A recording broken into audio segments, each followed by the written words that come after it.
You're welcome.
Watching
Logic's down there. Start having class in here. You guys get to sit like hanging around in a certain style today.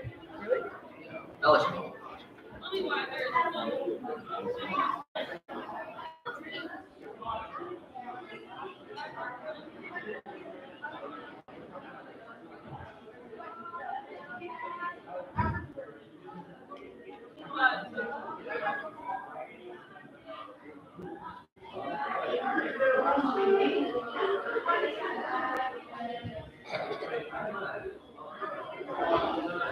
They move the seats.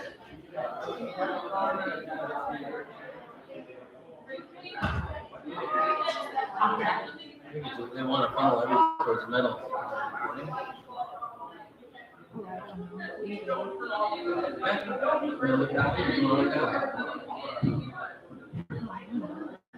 You want me to be in the middle of the recording.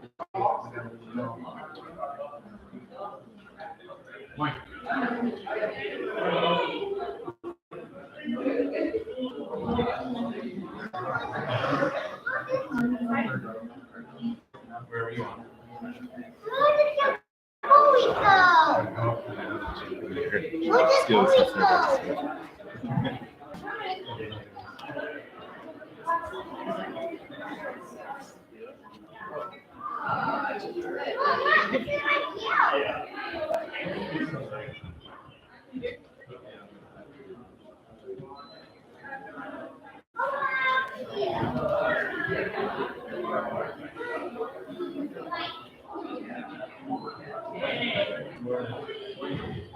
Thank you.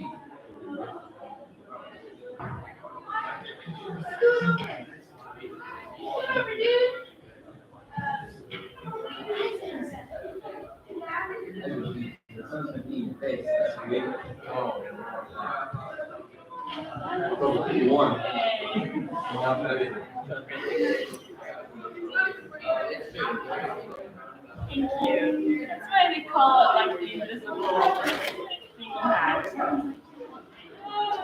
Put on the inside. So, parents, we're going to actually have students sitting right up there when they get started. So what's You got the rest of the facility. But where you actually specifically chose to stay? these two rows? Yeah. Actually, that would be these two. Yeah. So I would just scoot back. So, this is where our judges will be, is right up here. Okay. Sorry, it's a little chilly.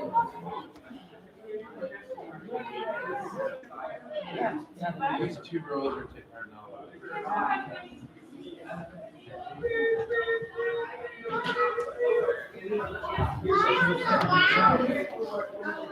Yep. You just take a spot, get settled in. We'll have some waters and some drinks available here soon. And then we'll kind of just talk through it, I guess, now. But the event is going to be live and so streamed. So I'm going to be doing my best to run some soundboard stuff in the back, as well as MC the event up here. And yeah. So, first grade will start. And I would encourage you to kind of look through your form a little bit. Yeah.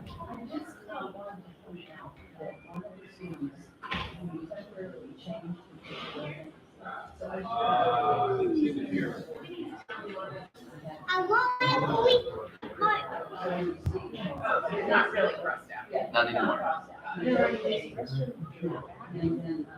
Yeah.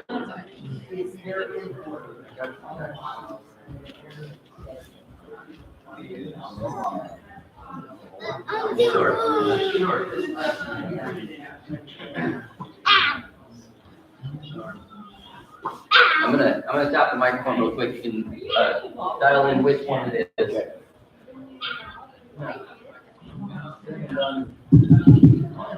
You see which one that one? Do it again. Test 1 2, test 1 2. Okay. You like it there? First grade.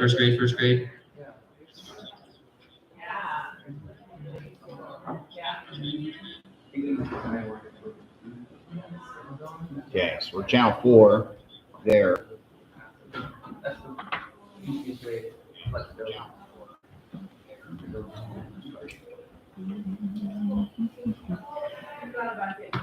Yeah, those are just kind of hanging out. We'll put them actually in the teacher's lounge. So we got, just so you know, this right here is dialed in to get the audio that we are receiving in the webcam.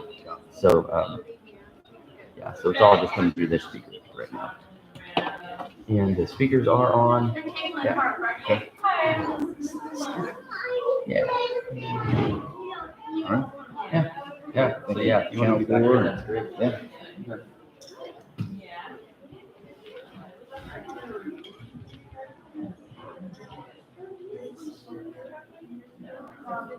We got this.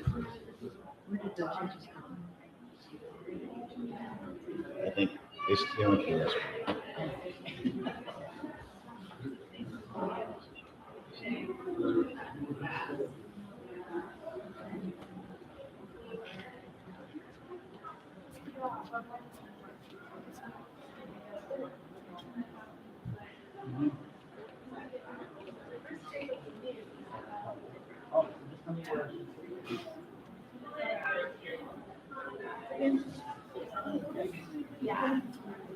I honestly don't know.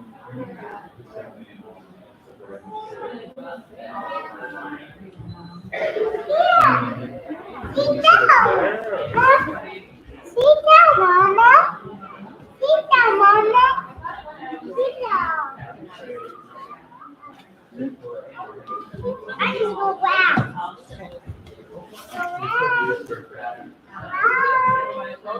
You think I fall?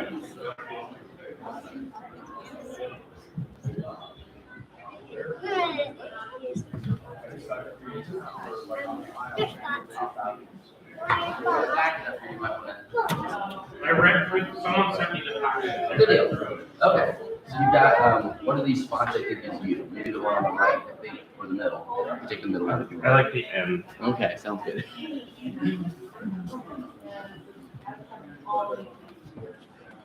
So there was I think actually all of them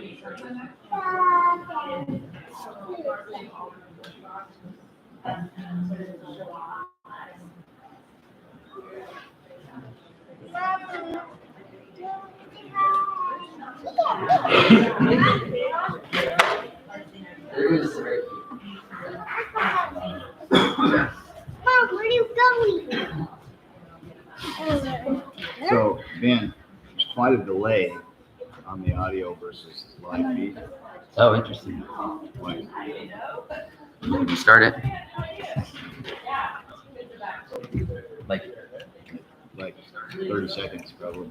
If I'm talking right here and you watch it on the camera or on the screen of the computer, Right there, just I. but what about right my here? what about my You're live there. yeah, but the screen of the The screen's computer. live. I know, but there's the delay isn't reflected on this, is what you're saying. That's what I'm saying. Yeah, this is real time. It's about 30 second delay on the audio. You can see this at the same time that you see this. Wait, try this one. This is the one. This is the one that we're hearing right now.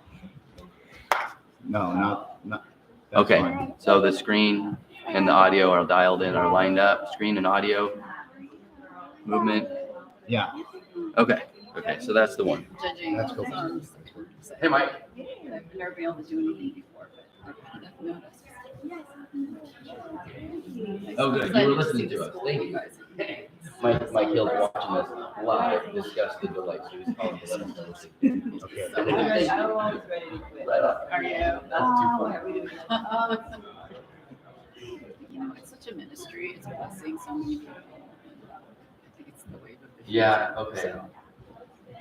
My kids are all grown, but I'm just. Yeah, you had Great. one go through this first. I did. Okay. The other one, he went for I'll move it. vocational training. Okay. Yeah. Yeah, she's teaching fourth grade in a public charter classical school in Arizona. Arizona's a whole new world. Yeah, they have complete educational Okay. freedom, and we went to visit her last So week, YouTube and is it's like recording a for us charter basically right now, school is in what- every corner, it feels like. Okay. There's so many, and they're bursting at the Okay. seams. Where is the record on the Right camera? now, I think the Democrats are trying to take that away because nobody's going to the regular public school. I see it. Yep. Yep. I wonder why. There we go. Okay. That's a great Yeah, there's a lot question. going on. Broadcast live on Oh, I my get to see you too. feed. Where is the record? You guys All right. Thank you, Mike. Oh, you're tired.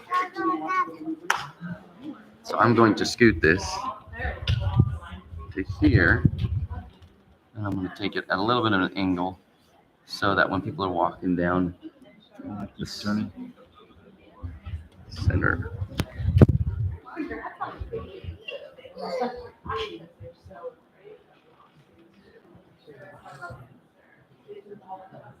Is that Daddy? Yeah. You come up here and sit by mommy. Say it again. First grade. Okay, we're still waiting on Carrie. Hey, Ben. Ben, can you zoom? Yep. Zoom that into the. Dad. And I'm going to move the microphone this way a little bit. Don't touch me. That's We might Daddy. just give her a buzz and see if she's on her way. But we're fortunate we have the three. So. Oh, yes. I would say. I'm not gonna say no to that.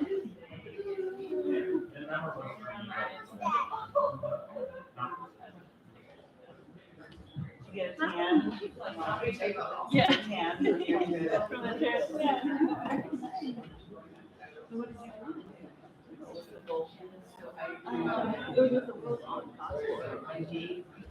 So, but I went to speakers. Okay, so we helped transfer little Steve. We helped with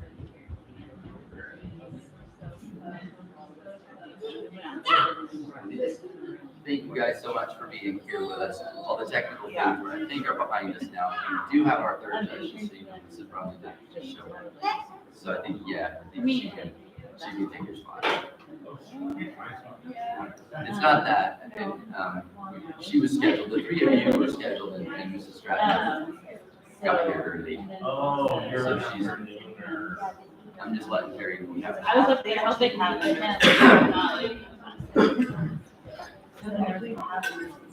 I'm glad you did. I apologize. Yeah, probably some communication. We went and watched the party college thing.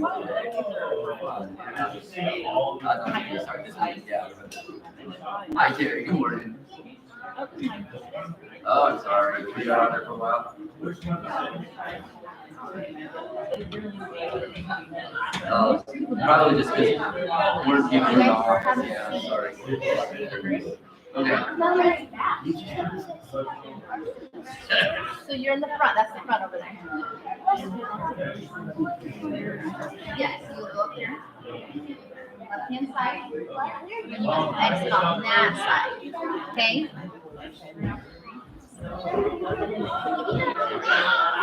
It's okay. I'm not. Should you guys be segregated? We're gonna go this way. After our home is done, we exit on that side. Come all the way around. And then, and then that's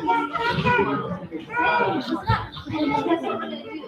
We're all My mom and Mrs. Kyle. Yeah, I need you to sit right here. Yeah, you gotta look Yeah, you'll come to this end.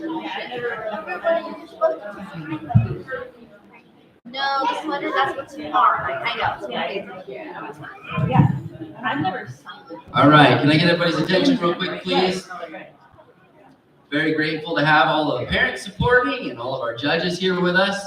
We are live streaming the event, so this is our first time with our brand new little school camera here. And very excited to be able to actually start live streaming and recording some of the events that the school's producing, because it's putting out some pretty neat stuff that we want to remember. I want to introduce our judges to you. So Mr. Mark Weaver. I don't know much about you, Mark. I'm an attorney. An attorney in Bedford. Thank you for joining us. And Mark is one of our judges for the morning session. Mrs. Lynn Barton. Hi, Lynn. Lynn's an old friend from Bear Creek. I've served on some political activist committee things before and been friends for a while. So thank you for joining us. Mrs. Brumley, board member of the school and one of the founding members. So we're glad to have you with us too. Mrs. Brumley, our judges for the morning session. When we break for lunch, after the 6th graders compete, we will take a break for lunch, and then a new set of 3 judges will take over and judge the afternoon session, which will be the upper school speeches. So the way the speech meet is set up is our students, starting in 1st grade, will be memorizing some sort of a poem, an old poem that is some sort of cherished piece of literature that we want students to save in their heart and connect in and practice memorization, practice delivery, be a messenger to for that author to an audience today. And so it's kind of part of the school's celebration of the great things Western civilization has to offer. And the speech meet is a high pressure event, but a very enjoyable one as well. The students work hard. They're always very excited. We've had a lot of sick kids this week, and this morning they're all here. So it's kind of exciting. Instead of choosing to be sick on the day of the high pressure event, they're all here. So that's exciting. And we're grateful to see all the parents too. The event will go smoothly and quietly with as little, so please don't applaud. For instance, at the end of a student's piece, the student will just kind of give their head nod and then we'll be done. And I don't think we've applauded in the past. Obviously, we may end up applauding, but showing our appreciation. I will come up in between students if I need to adjust the height of the microphone. Judges, we will look for you to set your pencil down to let us know that you're ready for the next competitor. So as you're filling out your paperwork, kind of take a moment if you want to get real acquainted with what the categories are there.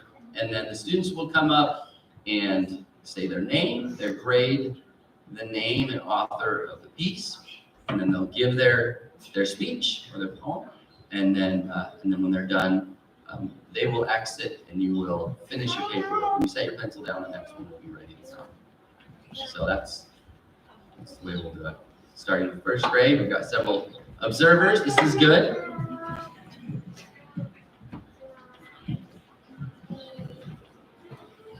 Mrs. Anderson, who's our first? All right. So before you come up, Harrison, we're gonna let everybody get seated. Sat.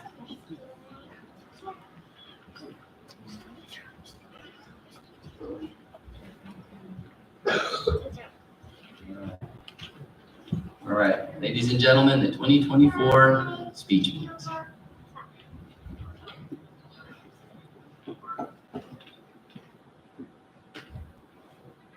Hello,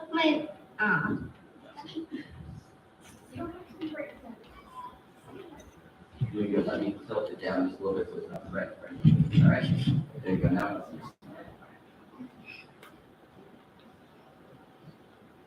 Hello, my name is Harrison Ironton, and I'm in the 1st grade. Oh, dandelion, anonymous. Oh, dandelion, yellow as gold. Do you do all day? I just wait here when the tall green grass of the children come to play. Oh, dandelion, yellow as gold. What do I? I wait and wait till the cool breeze fall and my hair grows long and wet. And what do you do when your hair is white and the devil comes to play? They take me up in the dimpled hands and blow my hair away.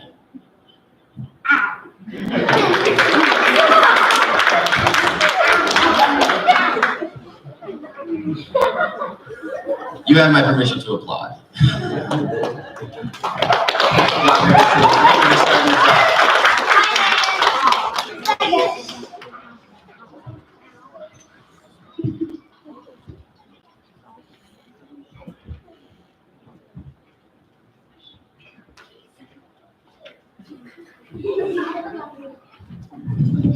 Notify your teacher as soon as they put their pencils down, then you can talk, okay?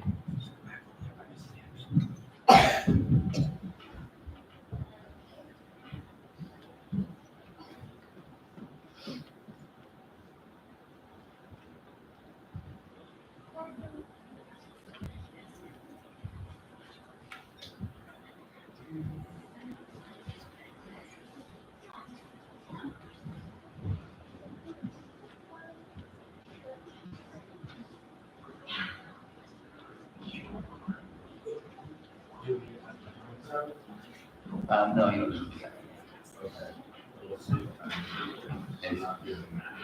Yeah, that's true. I mean, if other people are still in the.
On the lake in the golden pit.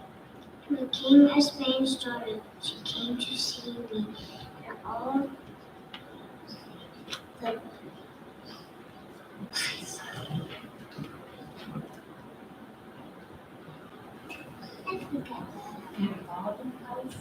and all because of my little tree. I skipped over the water, I danced over the sea, and all the world in there couldn't catch me.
Hi, my name's Aurelia Khan, and I'm in first grade. Oliphant by J.R.R. Tolkien. Gray as a mouse, big as a house, nose like a snake, and might be a ship. As I tramped through the grass, trees crack as I pass. With horns in my mouth, I walked in the south, flapping big ears. Behind me out of years, I stump round and round, never lie on the ground, not even to die. Elephant and mine, biggest of all, huge, old and tall. If ever you'd let me, you wouldn't forget me. If you never do, you won't think I'm true. But old elephant and mine, and I never love.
Hi, my name is Anna Harris, and I'm in first grade. In March wind, anonymous. I come to work as well as play. I tell you what I do. I whistle all the living day. Ooh, ooh, ooh. I I toss the branches up and down and shake them to and fro. I roll the leaves the fox around and send them high and low. I strew the twigs upon the ground. The flowers are not that sweet. I blow the cherries around and round and wake the flowers from sleep.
Someone by Walter D. Romeo. Someone came knocking at my wee small door. Someone came knocking on the shore, shore, shore. I listened, I opened, I looked to left and right, but not there was a stirring in the still dark night. Only the busy beetle tapping in the wall. Only from the forest the screech owls call. Only the cricket whistling while the dewdrops fall. So I know not who came knocking at all, at all, at all.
Hi, my name is Heidi McKenna, and I'm in first grade. Night comes, my future shake the jeers. Night comes, leaking out of the sky. Stars come peeking, moon comes sneaking, silvery sly. Who is shaking, shivering, quaking? Who is afraid of the night? Not I.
Hi, my name is Michael McPherson, and I'm in fourth grade. Holding Hands by Noah M. Link. Elephants walking along new trails or holding hands by holding tails. Trunks and tails are handy things. And elephants walk in circles with elephants walk and elephants play. And elephants walk and feel so gay. And when they walk, they never feel so. Holding hands by holding tails.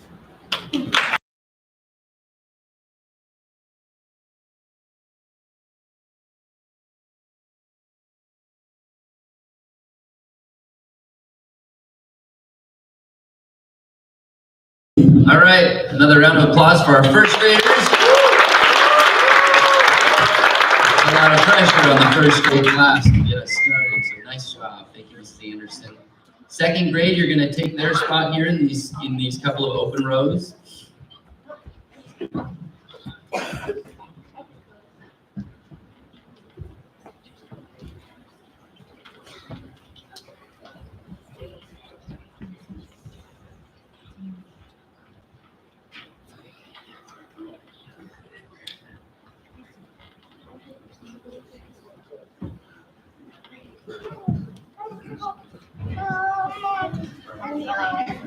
Let's go, Mom. Let's go.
Good, move right into second grade.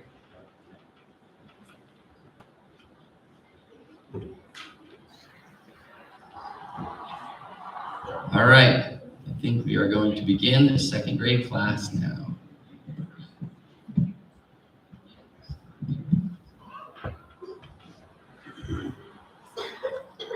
Hi, my name is Isaac Dunn.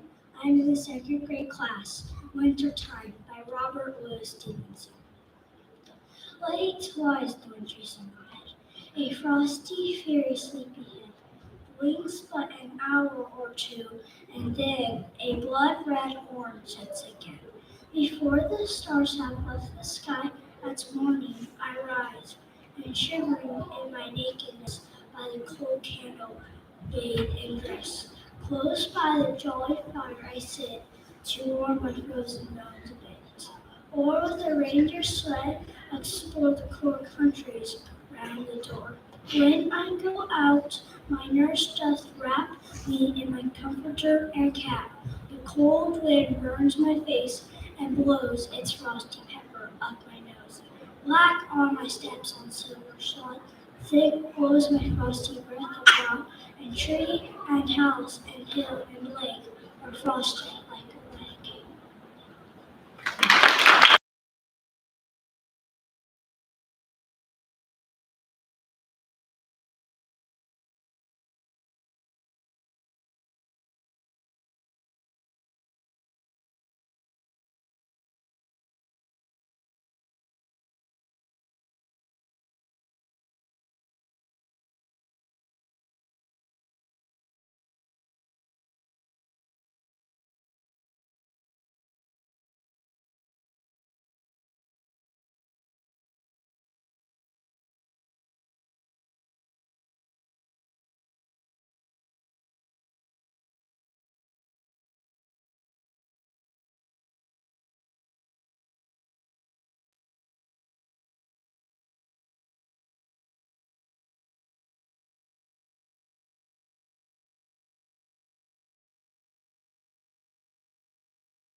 Hi, my name is Clara Heising, and I'm in second grade.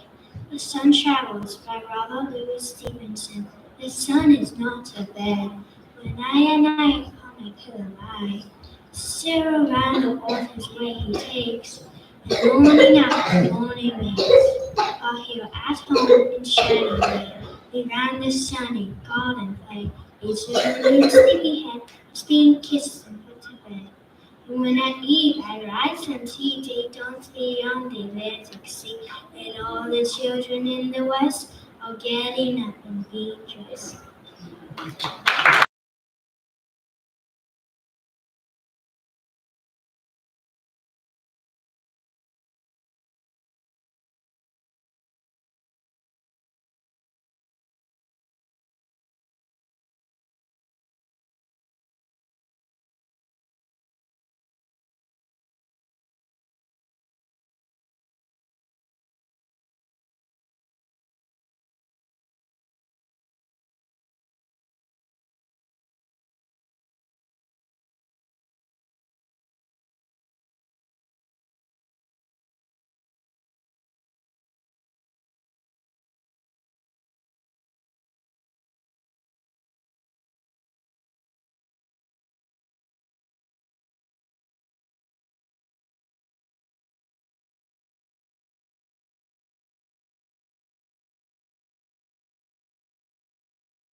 Hi, my name is Abigail Dale. I'm in second grade. Snowflakes by Rain Leaves Touch.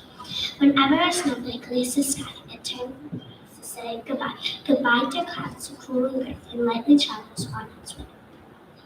When a snowflake tries to drink a day, it says good day to thee. So art and fair and lonely, dear, I'll rest and call my comrades here. When a snowflake bravely lands on a rosy maid's cheek, it starts to have one soft good day to summer and melts away.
I'm in second grade.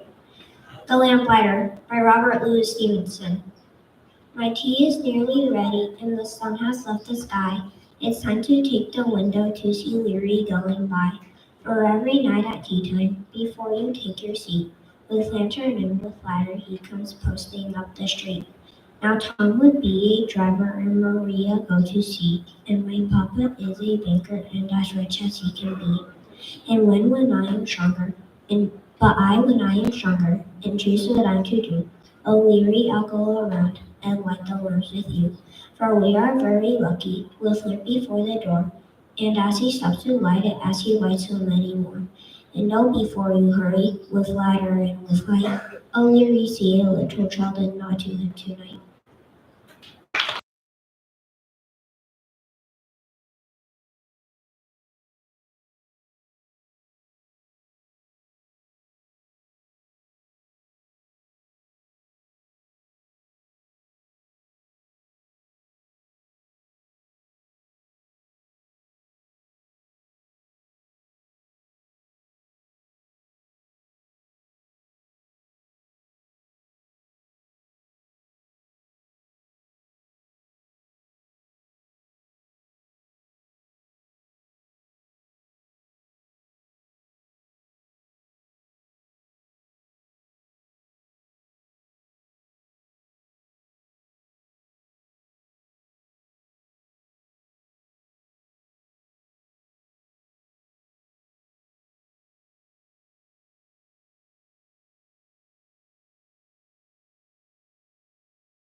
Hi, my name is Owen Corliss, and I'm in the second grade, out in the fields, anonymous.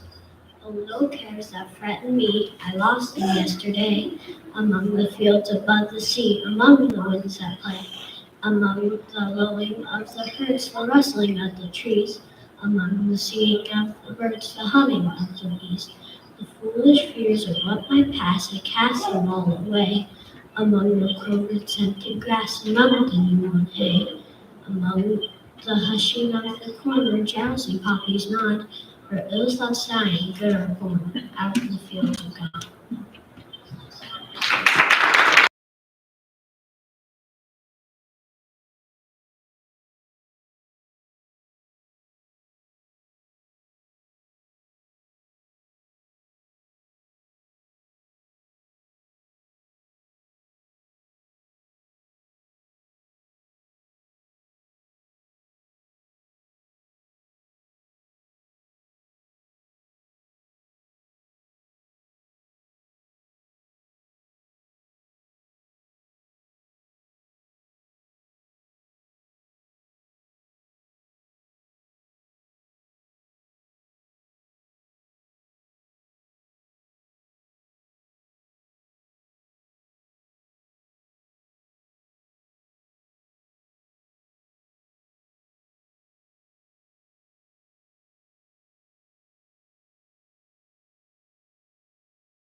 Hi, my name is Harper Hines and I'm in second grade. The Moon by Robert Louis Stevenson. The moon has a face like a clock in the hall. She shines on leaves, on garden walls, on street and field, harbor quays. Ready to sleep in the forks of the trees. The squalling cat and the squeaking mouse, the howling dog by the door of the house. The cat that lies in bed at noon, all love to be out by the light of the moon. But all the things that belong to the day cuddle to sleep to be out of our way. Flowers and children close their eyes to let her know the sun shines.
Keepsake Mill by Robert Louis Stevenson.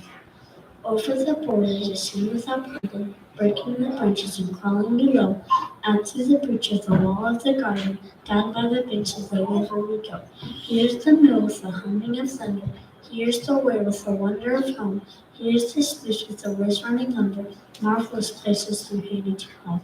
Sound of the village grows stiller and stiller, stiller the note of the birds on the hill, dusty and dimmer the eyes of the mill, deafer the ears of the woman of the mill. Years may go by and then reel on the river, reel and keep roaring and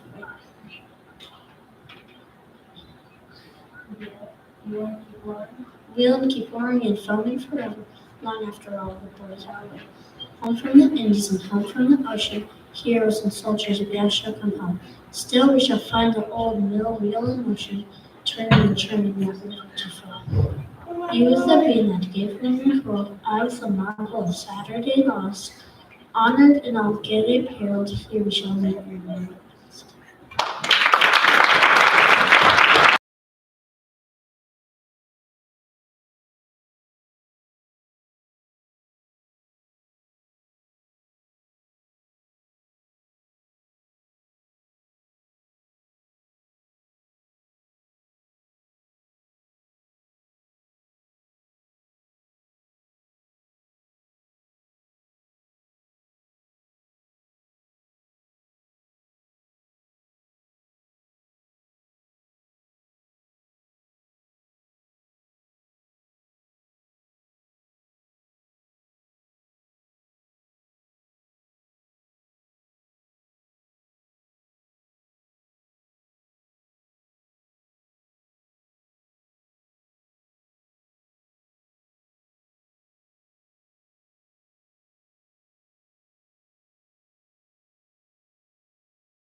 name is Sequoia Moxley. I'm in the second grade. The last one was read by Robert Frost. As I went out, a crow said in a low voice, "Oh, I'm looking for you. How do you do? I just came to tell you to tell Leslie Value that her little bluebird wanted to bring word that the north wind last night that made the stars bright and made the ice on the trout almost cough his tail feathers off. He just had to fly. He said her goodbye and said to be good and wear her red hood and look for strum tracks in the snow with an axe and do everything and perhaps in the spring he'll come back and sing."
Hi, my name is Melanie Briggs. The Cat by Robert Louis.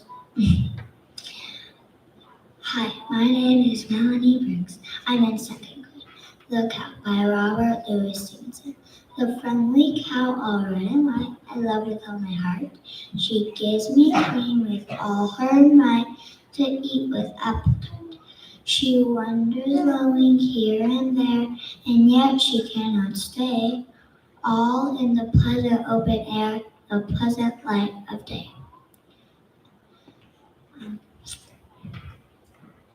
And blown by all the winds that pass, what with all the showers, she walks along the meadow grass and eats the meadow flowers.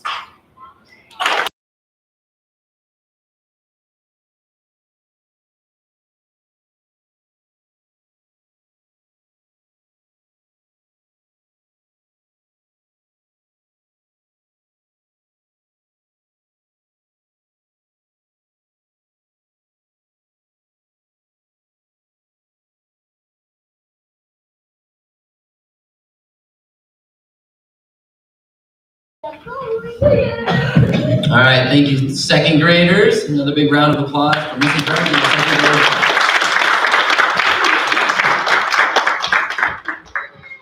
graders. Mrs. Bosser, your class will assume those front two rows.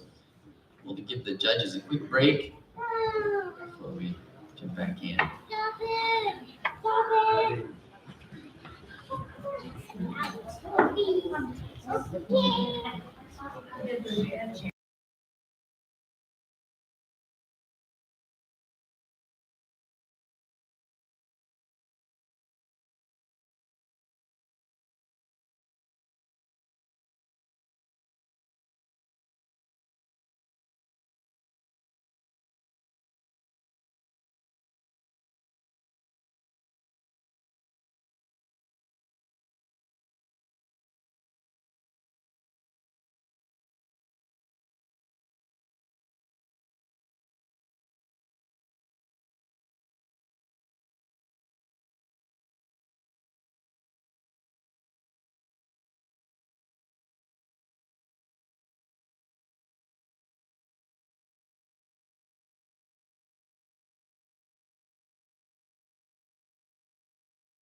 Hello, my name is Adam and I'm in the third grade.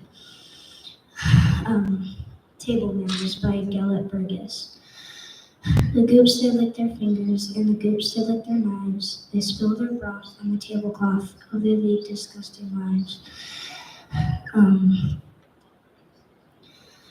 goops they talk while eating and loud and fast they chew. And that is why I'm glad that I am not a goop. Are you? The goops are gluttonous and rude. They gug and gumble with their food. They throw their crumbs upon the floor, and at dessert they tease for more. The goops, they will not eat their soup and bread, but like to gobble sweets instead, and that is why I oft decline when I'm asked to stand time.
Hello, my name is Callie Ann Brace, and I'm in the third grade.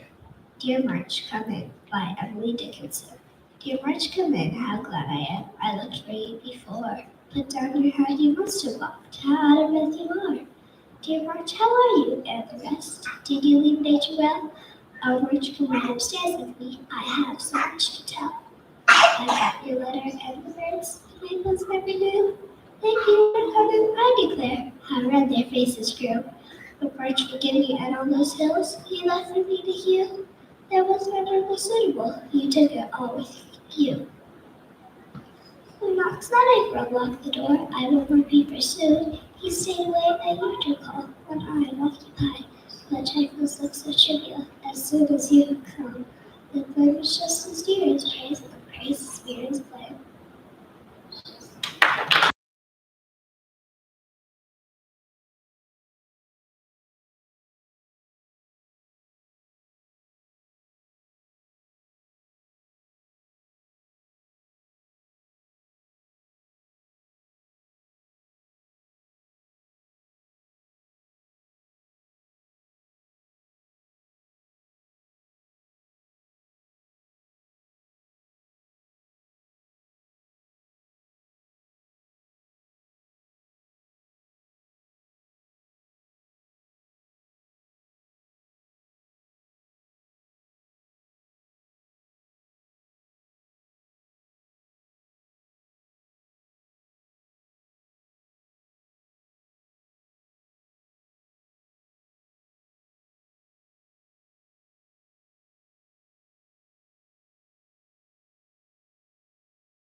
name is Elizabeth Dawson, and I'm in the 3rd grade.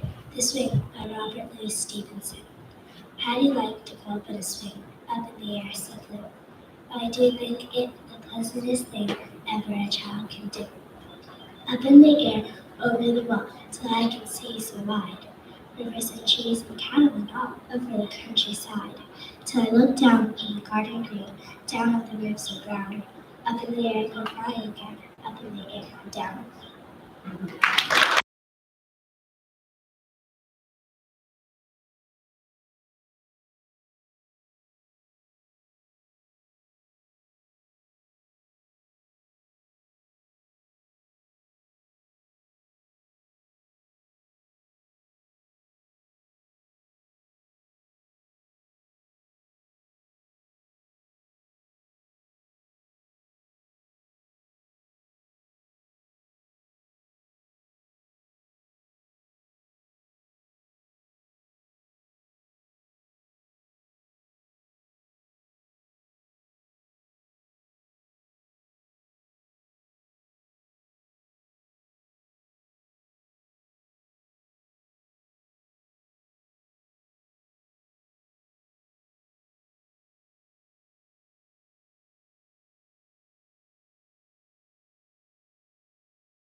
Hi, I am Amelia Hulla, and I'm in the 3rd grade.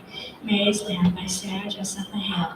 Mary had a little lamb, his fleece was white as snow, and everywhere that Mary went, the lamb was sure to go. He followed her to school one day, that was against the rules. It made the children laugh and play to see the lamb at school. And though the teacher turned him out, but still he lingered near and waited patiently about till Mary did appear. And he ran to her and laid his head upon her arm, as if he said, I'm not afraid, he'll keep me from all harm. What makes the lamb with Mary so the eager children would cry, Oh, Mary, little lamb, and the teacher did reply, And you each gentle animal in confidence may bind, can make them follow at your call if you are always kind.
Hello, my name is Ashton, and I'm in the third grade.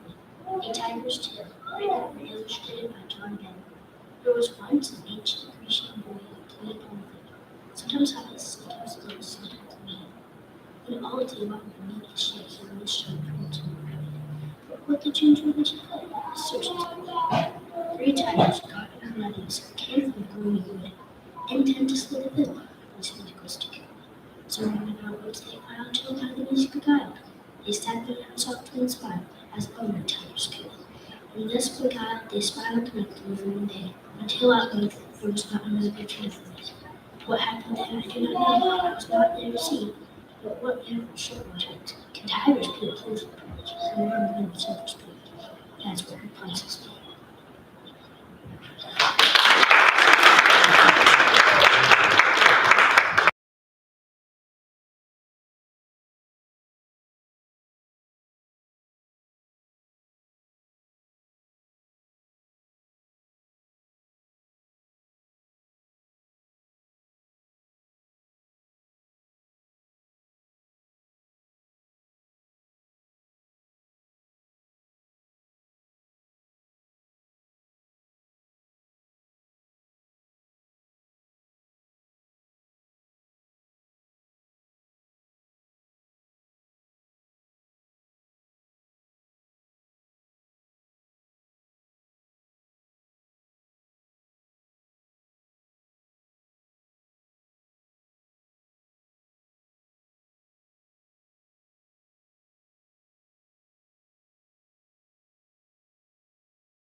Is Roland Malcart, and I'm in the third grade. The Hayloft by Robert Louis Stevenson. Through all the pleasant meadows side, the grass grew shoulder high, till the shining scythes it down to dry.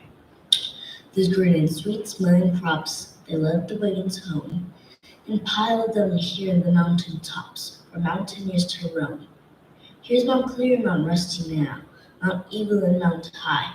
The mice in these mountains dwell, no happier are than I. Oh, what a place to clamber there!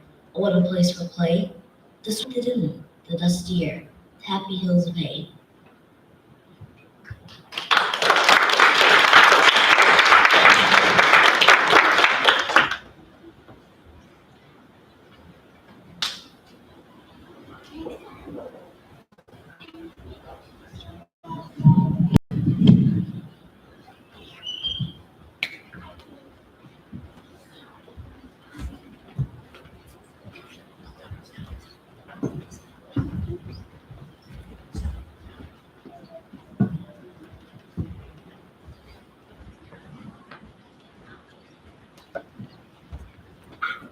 Ben.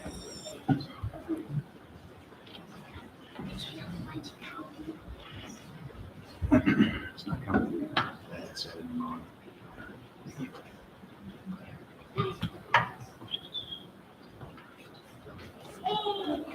I know I'm muting between the sets. But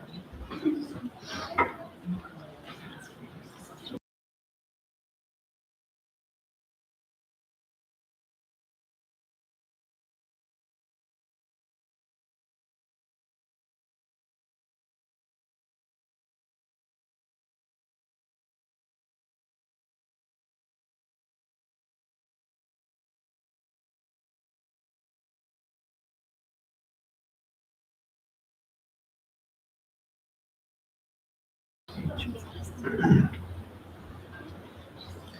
my name is Fletcher McReynolds, and I'm in third grade. My shadow by Robert Louis Stevenson. I have a little shadow that goes in and out with me, and what can be the use of him is more than I can see.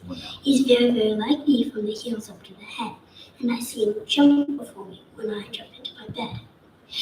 The funniest thing about him is the way he likes to grow.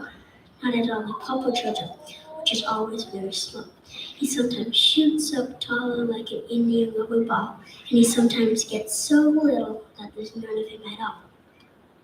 He hasn't got a notion of how children ought to play. It can only make a fool of me in every sort of way. He stays so close beside me, he's a coward you can see. I'd think shame to stick to nursery as that shadow sticks to me. One morning very early, before the sun was up, I arose and found the morning dew on every buttercup, for my lazy little shadow, like an aimless sleepyhead, had stayed at home behind me and was fast asleep in bed.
My name is Raven Moxley, and I am in the third grade. O Child of God, Wait Patiently by Francis J. Crosby. O child of God, wait patiently when dark thy path may be, and let thy faith lean trustingly on him who cares for thee.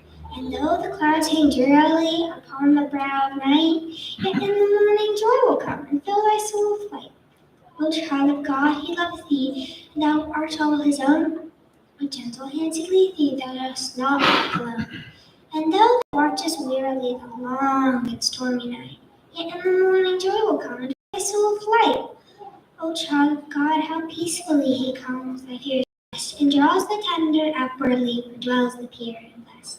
And he who guideth silently above the gloom of night will take thee home where endless joy shall fill thy soul with light.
Hi, my name is Naomi Paradella, and I am in the third grade.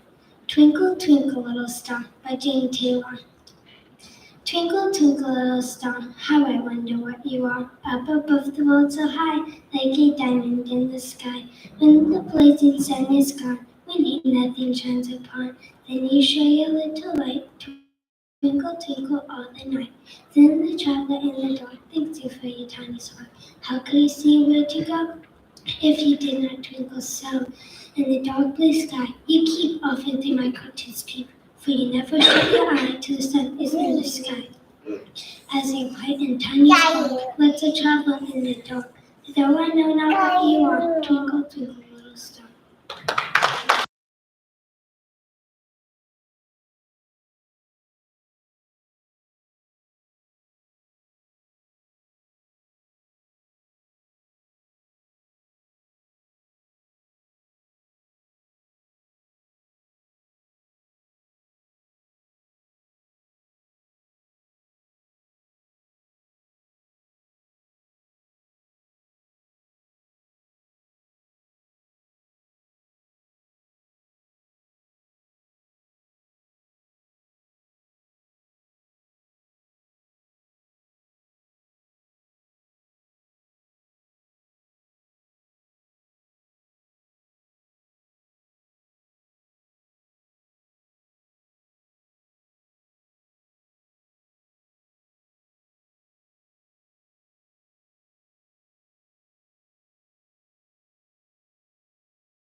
My name is Maya Ramos, the ostrich. I'm Mary Dean Wilkins Freeman.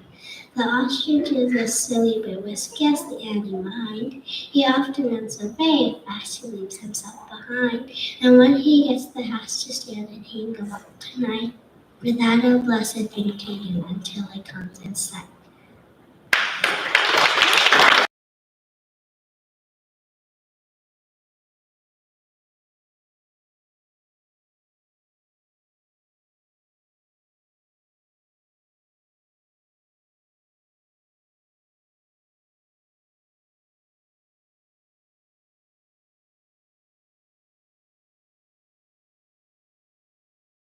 All right, one last round of applause for our third grade class. Thank you, Mr. Bosso and the third graders. We're gonna have the fourth grade move on up here.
Behind me, you see our setup for our spring concert tomorrow evening.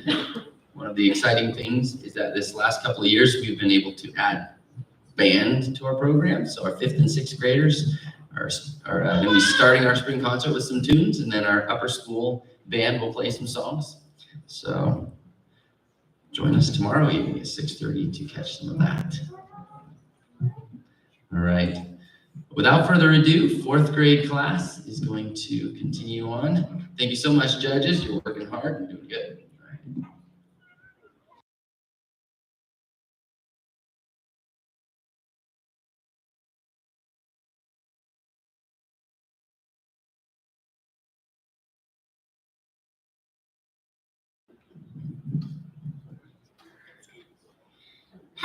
my name is Alina Addington, and I am in the 4th grade. Daffodils by William Wordsworth.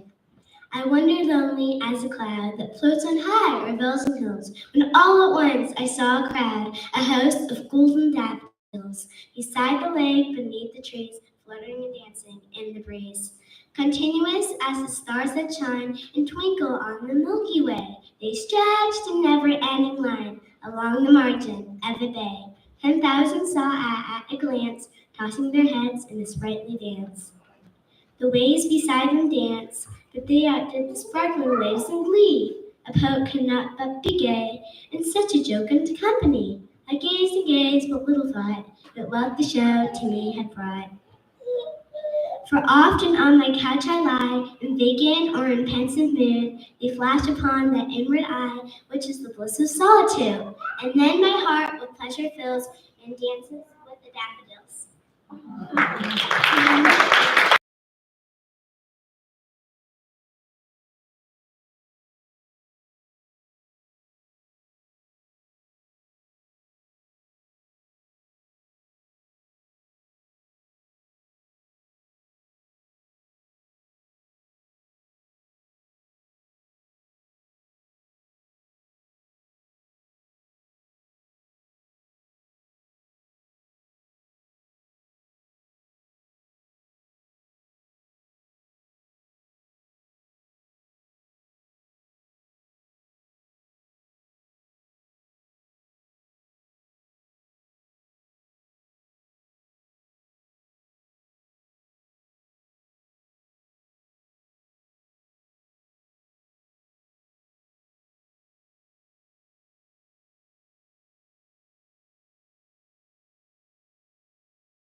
Hello, my name is Eden Anderson.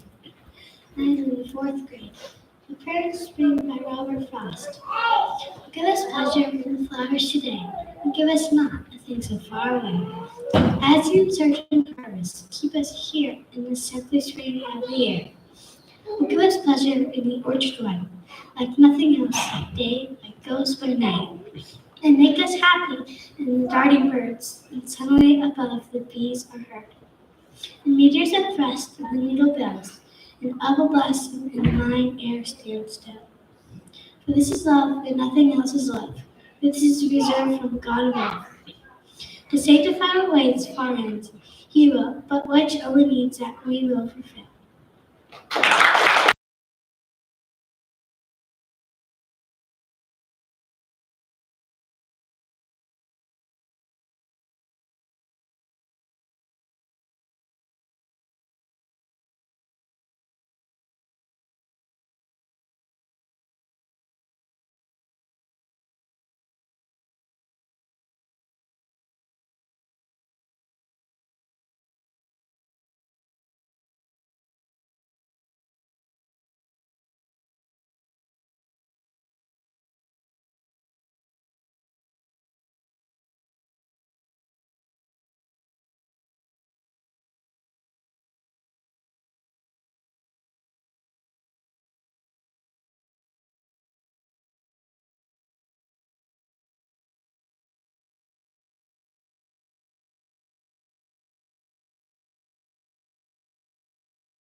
My name is Julia Anderson. I am in the 4th grade class.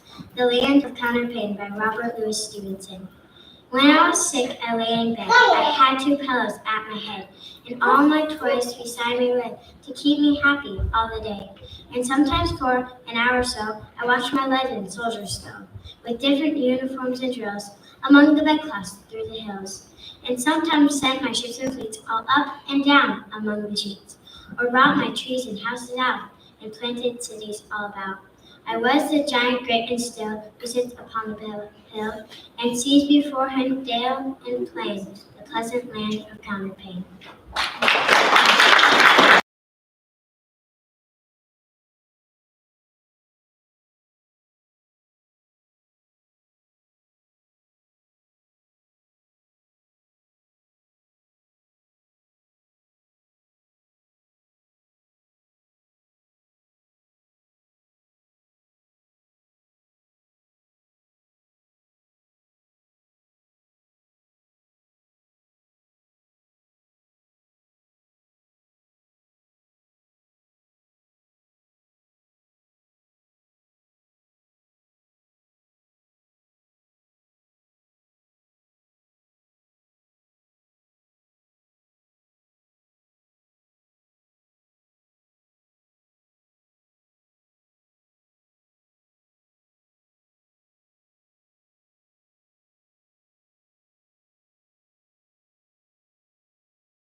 Hello, my name is Ryan Rose Burns. I'm in 4th grade. Foreign Lands by Robert Louis Stevenson. Up into a cherry tree, whose should I climb but little me. I held the trunk up with both my hands and looked abroad the foreign lands. I saw the next garden line adorned with flowers before my eye, and many pleasant places more that I have never seen before. I saw the dimpling river pass and be the sky's blue looking glass. The dusty roads go up and down with people tramping into town. If I could find a higher tree, farther and farther I should see, to where the grown-up river slips into the sea among the ships, to where the road on either hand lead onward into fairyland, where all the children dine at 5 and all the playthings come alive.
Hi, my name is Jane Crowis, and I am in the 4th grade. A Late Walk by Robert Frost. When I go up through the mowing field, the headless aftermath, smooth laid like thatch with the heavy dew, half closes the garden path. And when I come to the garden ground, aware of sober birds, up from the tangle of withered weeds is sadder than any words. A tree beside a wall stands bare, but a leaf that lingered round, disturbed I doubt not by my thought, comes softly rattling down. I end not far from my going forth by picking the faded blue of the last remaining aster flower to carry again to you.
Hello, my name is Logan Herbold, and I am in fourth grade. A Child's Son by Robert Louis Stevenson.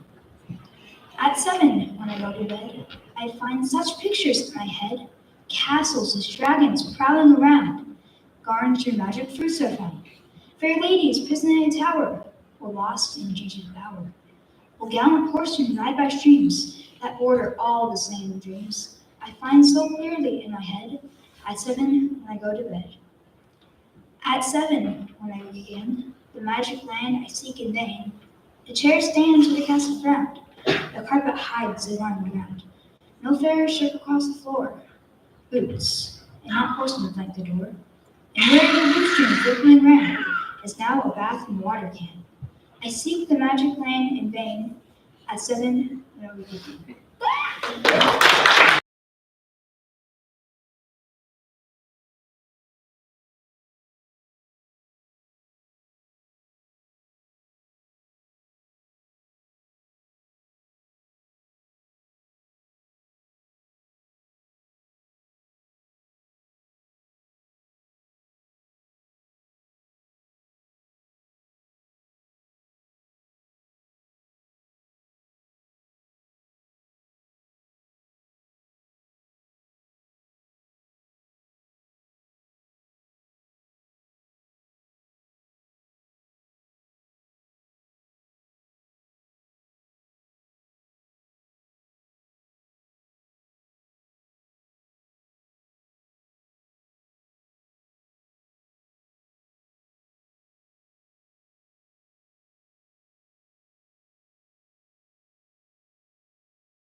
Hi, my name is Avery Hines. I'm in fourth grade. Summer Sun by Robert Louis Stevenson. Great is the sun, and wide he goes through empty heaven with their repose. And in the blue and glowing days, more thick than rain, he shadows his ways. Though close is still, the blind will pull to keep the shady parlor cool. Yet he'll find a chink or two to slip his golden fingers through. The dusty attic spider clap, he through the keyhole maketh glad.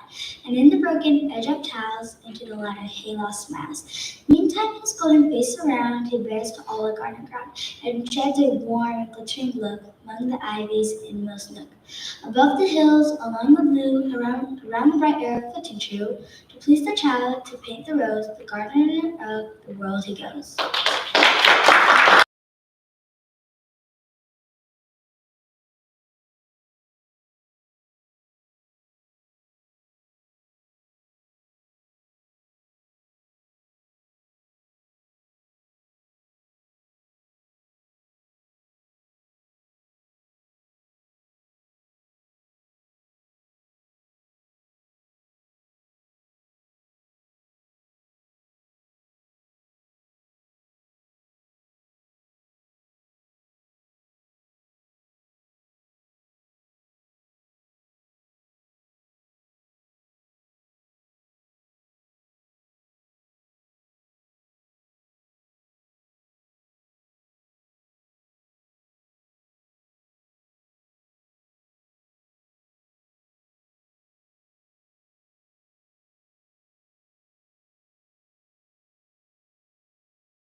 Hello, my name is Vivian Jones, and I am in the fourth grade.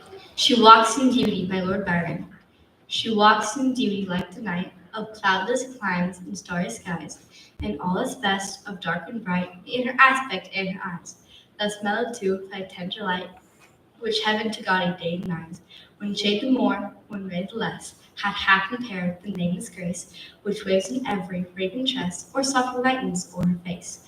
Where thoughts serenely sweet express, how pure, how dear, their dwelling place. And on that cheek, and o'er that brow, so soft, so calm, yet eloquent, the smiles that win, the tints that glow, but tell of days in goodness spent, a mind at peace with all below, a heart whose love is innocent. Thank you.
Hello, my name is Alden McPherson, and I'm in the 4th grade.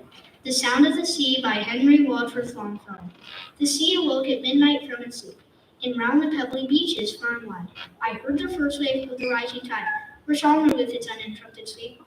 A voice out of the silence of the deep, the sound mysteriously multiplied, as of a cataract of the mountainside, a roar of waves upon wood and steep. So comes to us at times from the unknown and inaccessible solitudes of being, of the rushings of the sea tides of the soul, and inspirations that we deem our own are some foreshadowing and foreseeing of things beyond our reason or control.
Hi, my name is Sawyer McReynolds, and I'm in 4th grade. The Tiger by William Blake. Tiger, tiger, burning bright in the forests of the night. What immortal hand or eye could frame thy fearful symmetry? In what distant deeps or skies burnt the fire of thine eyes? On what wing dare he aspire? What the hand dare seize the fire? What the shoulder and what art could twist the sinews of thy heart? And when thy heart began to beat, what dread hand and what dread feet? What the hammer, what the chain? In what furnace was thy brain? What the anvil, what dread grasp dare its deadly tears clasp? And when the stars threw down their spears and watered heaven with their tears, did he smile his work to see? Did he make the land make thee? Tiger, tiger, burning bright in the forests of the night. What immortal hand or eye could frame thy fearful symmetry?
Hello, my name is Ezra Nelson.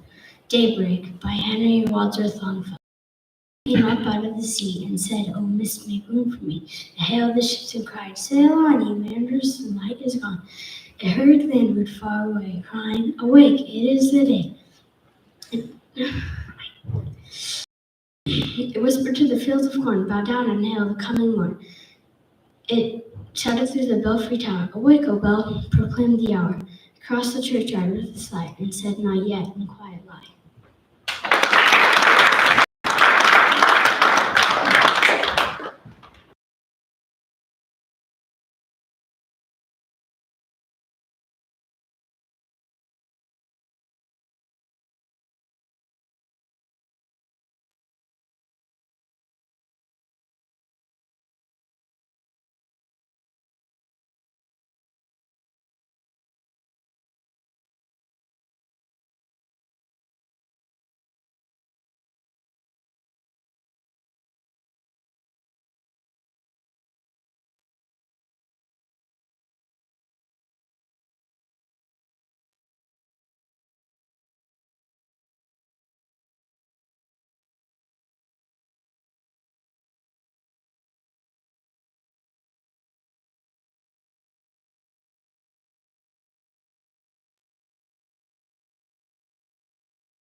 Hello, my name is Aniston Northcutt, and I'm in the 4th grade class. The Tide Rises, the Tide Falls by Henry Wadsworth Longfellow. The tide rises, the tide falls, twilight darkens, the curlews call. Along the sea sands, damp and brown, the traveler hastens towards the town. And the tide rises, the tide falls. Darkness settles on roofs and walls, but the sea in the darkness calls. The little waves, with their soft white hands, efface the footprints in the sand. And the tide rises, the tide falls. Morning breaks, the steeds in their stalls, stamping and neighing, the hoster calls. But nevermore returns the traveler to the shore. And the tide rises, the tide falls.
Hello, I am Claire Poitras, and I am in the 4th grade. Night and Day by Robert Louis Stevenson. When the golden day is done through the closing portal, child and garden and flower and sun vanish all things mortal. As the blinding shadows fall, as the rays diminish, under evening's cloak they all roll away and vanish. Garden darkened, daisies shut, child amid they slumber. Lower in the hallway rat, mice among the lumber. In the darkness, houses shine, parents move the candles, Till at last the night divine turns the bedroom handles. Till at last the day begins, in the east a breaking, in the hedges and the winds, sleeping birds awaking. In the darkness, shapes of things, houses, trees, and hedges, clear grow, and sparrows' wings beat on window ledges. These shall wake the yawning maid, she the door shall open, finding dew on garden glade at the morning broken.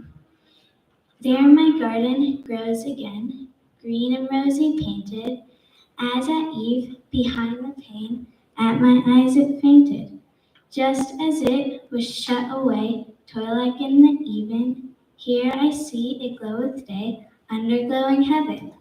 Every path and every plot, every bush of roses, every blue forget-me-not, where the dew reposes. Up, they cry, the day has come, on the smiling valleys, we have beat the morning drum. Playmate, join your allies.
Hello, my name is Emily Thornton, and I am in the 4th grade.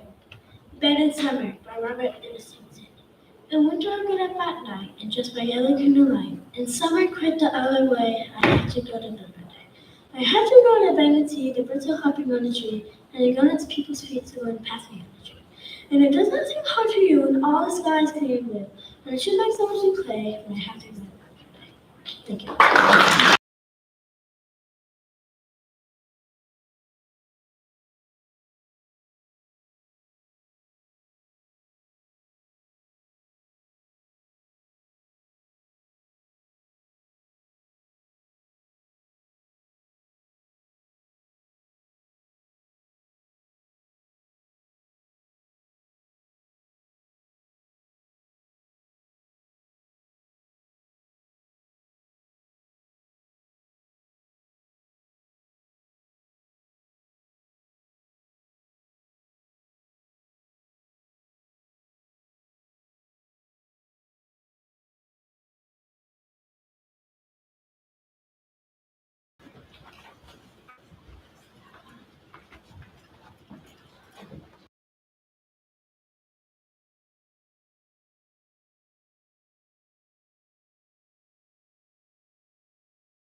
All right, ladies and gentlemen, without further ado, the 5th grade class.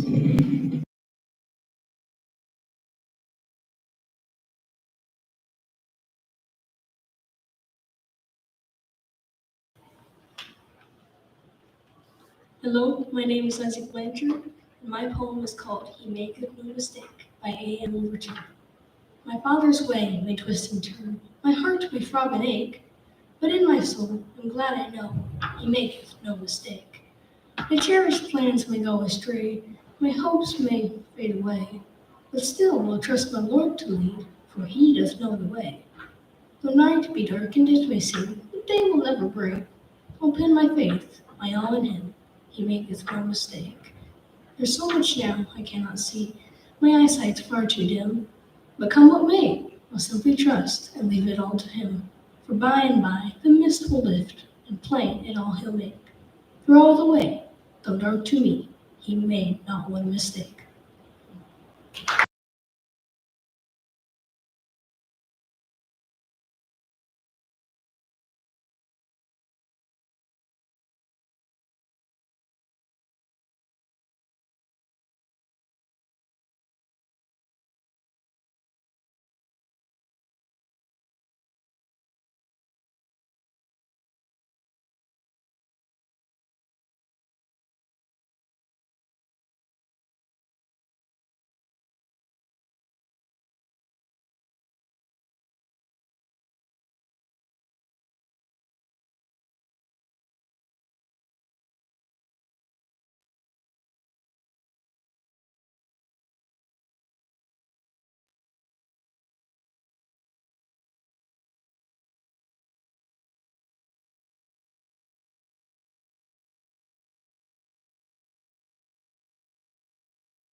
Hi, my name is and I'm in fifth grade, and appear from the Alamo, William Barrett Travis.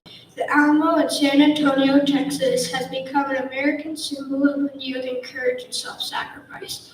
A force of Texans captured the Mission Fort in late 1835 after an outbreak of a revolution against the dictatorship of Mexican General Antonio Lopez de Santa Anna. By early 1836, Lieutenant Colonel William Barrett Travis and the Fort's garrison found themselves hemmed in by Mexican armies of up to 6,000 troops.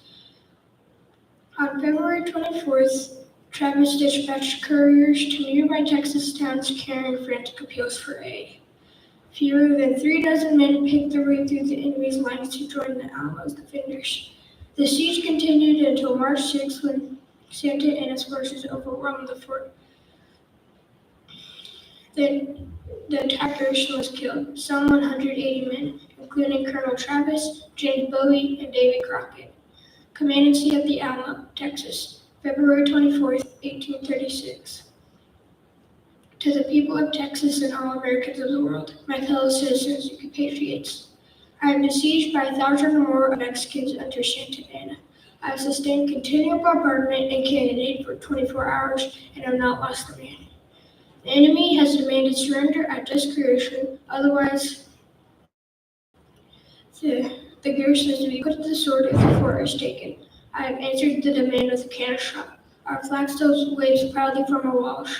I shall never surrender nor retreat. I call on you of liberty, of patriotism, of everything due to the American character, to come to our aid with all dispatch. The enemy is receiving reinforcements daily and will no doubt increase 3,000 or 4,000 in 4 or 5 days. If this cause is neglected, I am determined to sustain myself as long as possible and die like a soldier who never forgets what is due to his own honor and that of his country. Victory or death, William Barrett Travis, Lieutenant Colonel Commandant.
Hi, I'm Emma Ramos, and I'm in the 5th grade.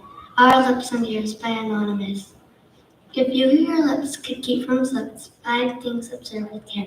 Of whom you speak, to whom you speak, and how, and when, and where. If you your ears would save from tears, these things keep me clear. Myself and I, mine and mine, and how I do end it. Thank you.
Hi, I'm Caitlin Farrar.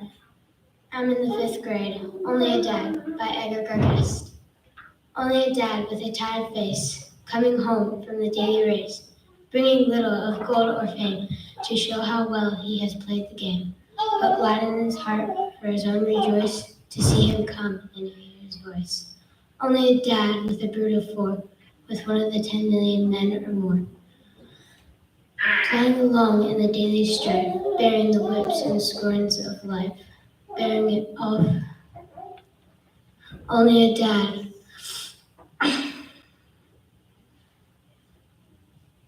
Neither rich nor proud, merely one of the surging crowd, tooling, striving from day to day, facing whatever may come his way, bearing it all for the love of them. Only a dad, but he gives his all.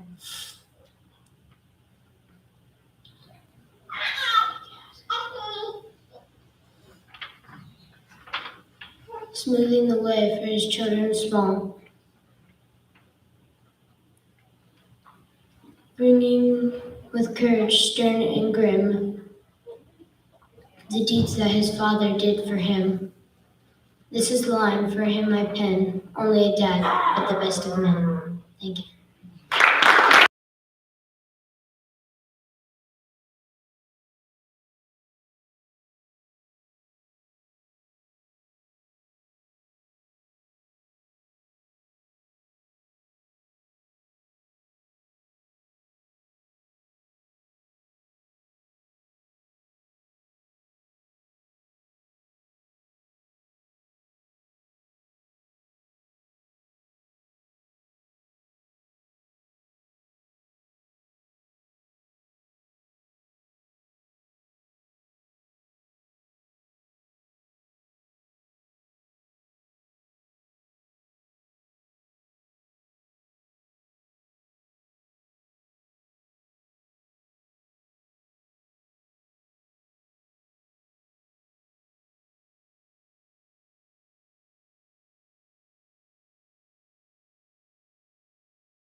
Hi, my name is Miracle Cruz, and I'm in the 5th grade.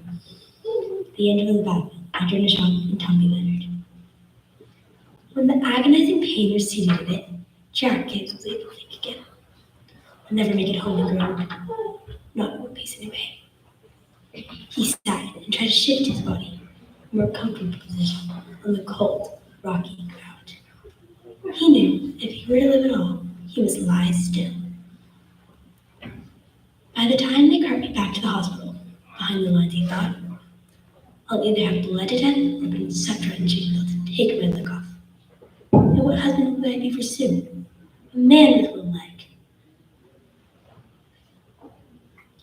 Black clouds swept over him, and he lay unconscious.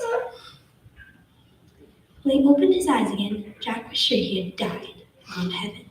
But there was a woman bending over him. That just couldn't happen on the battlefield of the Civil War. No one ever came on the field. No one would want to. No one was allowed to. But there was a woman on the battlefield. Her name was Claire Barton. With the help of 2 soldiers, she lifted Jack onto a car that they'd removed from a horse-drawn van. She took some bandages out of her kit and bounded up his leg. Then she gave him a pain-killing draft. Jack weakly sipped it down, and the men put him in a crude-looking ambulance. Claire Barton was doing that kind of work all day long. She supported hundreds of the wounded. She allayed their fears, relieved their pain, and cleansed their wounds. Ever since the dreadful war had begun, Claire Barton was worried about the men fighting at the front of the field. She knew that the wounded men were left lying on the field until the battle was over. She knew only then they were collected and taken to hospitals far behind the lines. She knew that even if they survived this delay, the rough joltings of the wagon might well cause their unbound wounds to open. She knew that they often bled to death before they even reached the hospitals. Heart-sick at this state of affairs, she was determined to bring aid to the men right on the field. First, she procured a van and equipped it with medical and first aid supplies. Then, she went to see the general. She was a slender little woman. The commanding officer did not see much attention to her. In fact, her pet idea horrified him.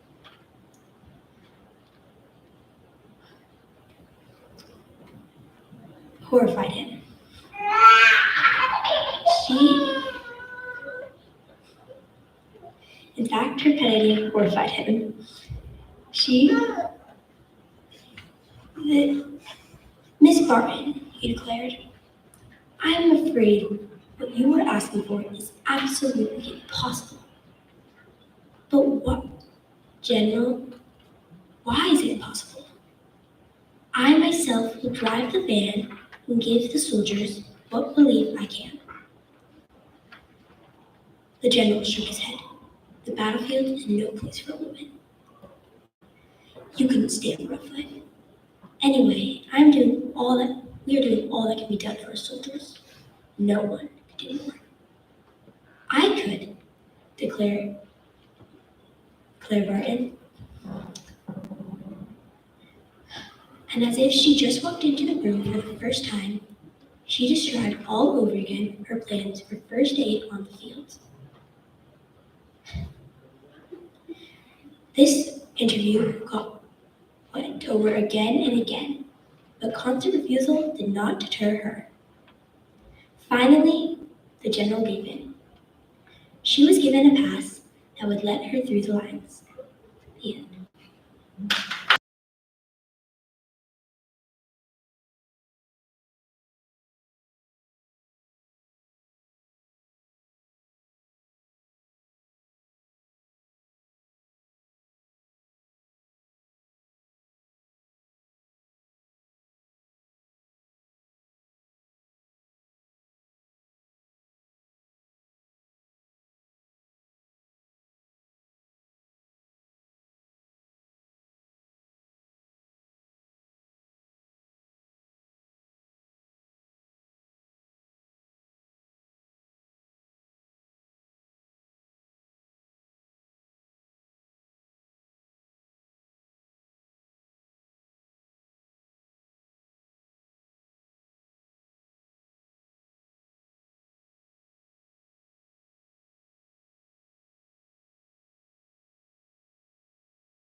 My name is Ashley Harris, and I'm in the 5th grade. Results and Roses by Edgar Guest. The man who wants a garden fair was small or very big. Flowers growing here and there must bend his back and dig. The things are mighty few on earth that wishes can attain. Whether we want of any worth, we've got to work to gain. It matters not what goal you seek, its wishes here reposes. You've got to dig from week to week to get results and roses. Thank you.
My name is Kelton Pomeroy, and I'm in the 5th grade. Flies in the honey pot by Aesop. Jar of honey chased to spill its contents on the windowsill. Any viscous pool and reel, the flies attracted by its sweet began so greedily to eat, they smeared their fragile wings and feet. With many twitch and pull in vain, they gasped to get away again, but died in the aromatic pain, O foolish creatures that kill yourselves for transitory joy.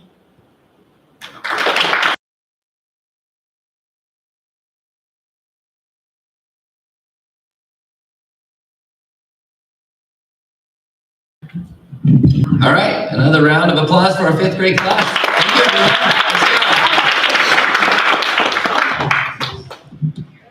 Well done. All right, 6th grade, you can come and assume this row.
Hi, my name is Autumn Rose Haskell.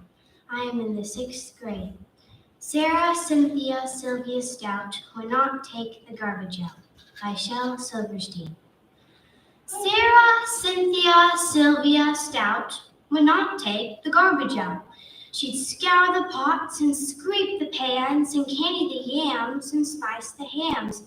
And though her daddy would scream and shout, she simply would not take the garbage out.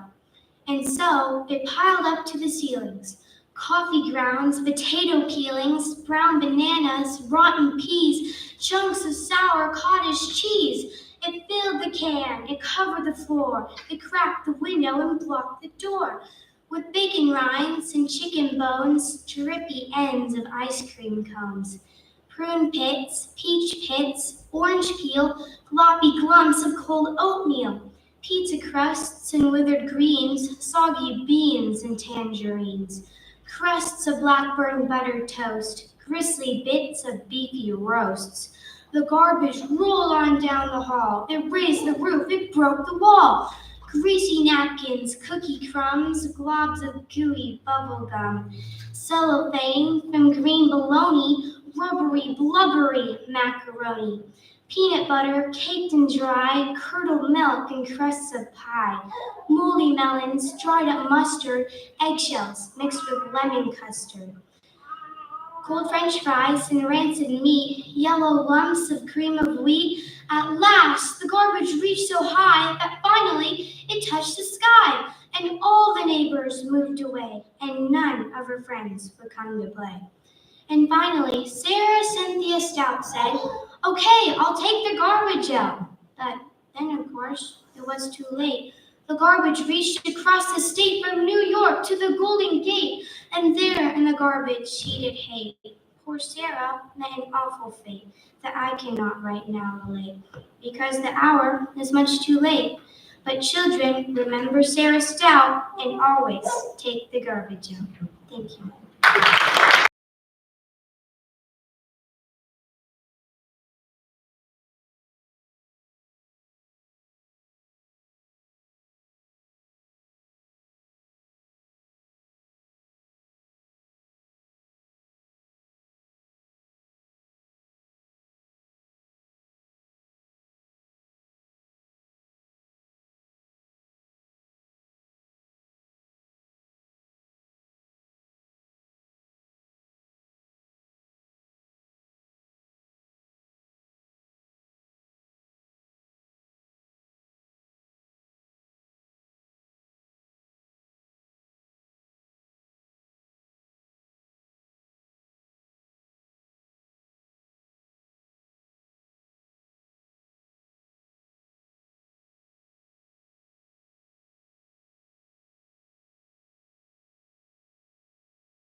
Hi, my name is Berlin C.C. Thornton, and I'm in the 6th grade. Today I'm going to be presenting Before the Son of God Above. Before the Son of God above, I was strong and perfectly, a great high priest whose name is love, whoever lives and pleads for me. My name is graven on his hands, my name is written on his heart. I know that well in heaven he stands, no tongue can bid me thence depart, no tongue can bid me thence depart. When Satan tempts me to despair and tells me of the guilt within, upward I look and see him there, who made an end of all my sin. Because the sinless Savior died, my sinful soul is counted free, for God justice satisfied, to look on him and pardon me, to look on him and pardon me. Behold him there, the risen Lamb, my perfect spotless righteousness, the great unchangeable I am, the King of glory and of grace. One with himself I cannot die, my soul is purchased with his blood, my life is hid with Christ on high. With Christ my Savior and my God, with Christ my Savior and my God. Thank you.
Hi, my name is Daniel Hansen.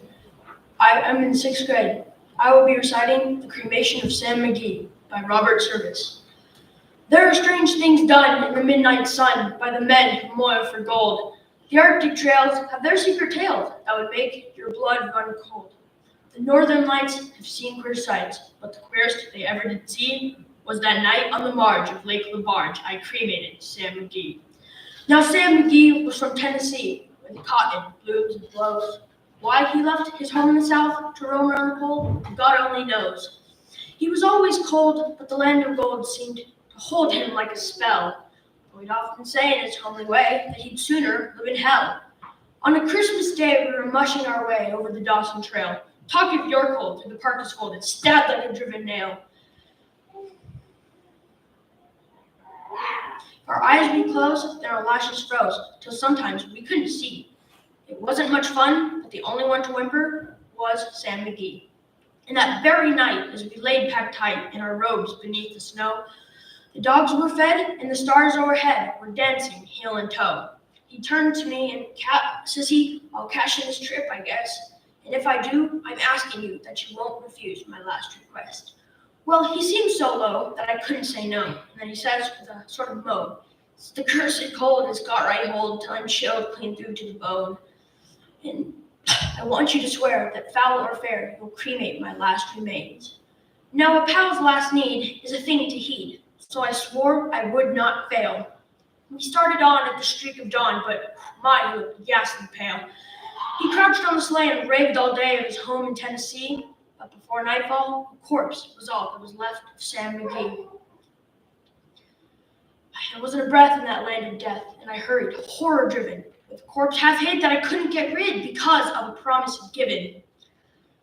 He was lashed to the sleigh, but it seemed to say, you may tax your brawn and brains, but it's up to you to cremate those last remains. Now, a promise made is a debt unpaid, and the trail has its own stern code. In the days to come, though my lips were dumb, in my heart how I cursed that load. In the long, long night, by the lone firelight, the huskies, round in a ring, howled out their woes to the homeless snows. Oh, how I loathed that thing. And every day that quiet clay seemed to heavier and heavier grow, and on I went, though the dogs were spent and the grub was getting low. And I'd often sing to the hateful thing, but it hearkened with a grin, till I came to the marge of Lake LaBarge, and a derelict there lay. It was jammed in the ice, but I saw in a trice that it was called the Alice May. I looked at it, and I thought a bit. I looked at my frozen chum, and here, said I with a sudden cry, is my crematorium. Some planks I tore from the cabin floor, and I lit the boiler fire. Some coal I found that was just laying around, and I heaped the fuel higher. The flames just soared, and the furnace roared, a blaze you'd seldom see. And I burrowed a hole in the glowing coal, and I stuffed in Sam McGee. Then I made a hike, for I didn't like to hear him sizzle so. The heavens scowled, and the huskies howled, and the wind began to blow.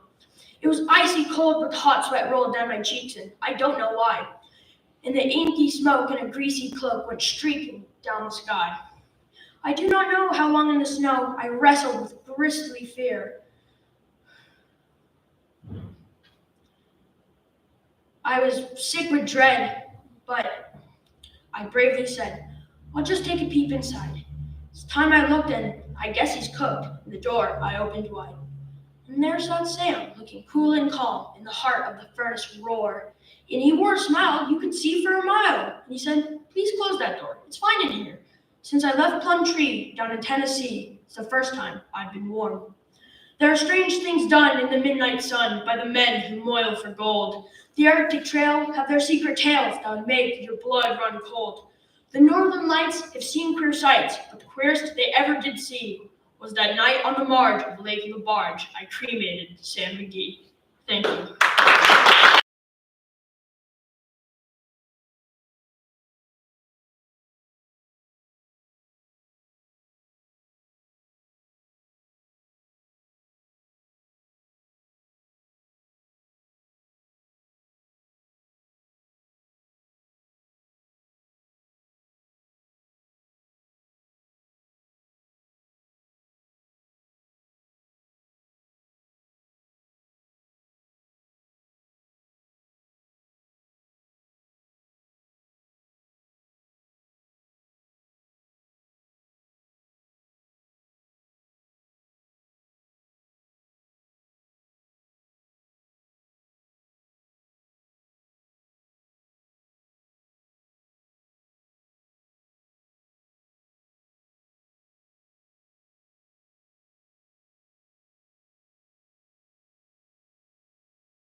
Hello, my name is Elkin Hall, and I am in the 6th grade.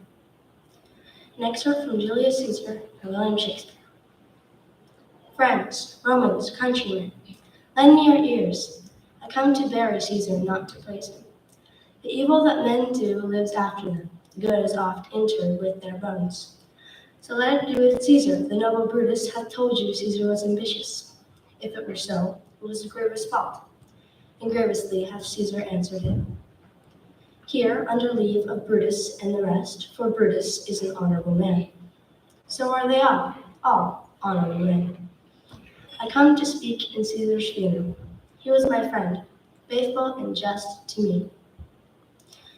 But Brutus says he was ambitious, and Brutus is an honorable man.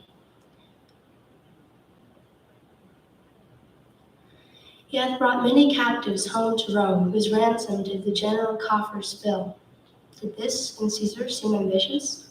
When that the poor hath cried, Caesar had wept. Ambition should be made of sterner stuff. Yet Brutus says he was ambitious, and Brutus is an honorable man. You all did see that on the Lupercal I thrice presented him a kingly crown, which he did thrice refuse. Was this ambition?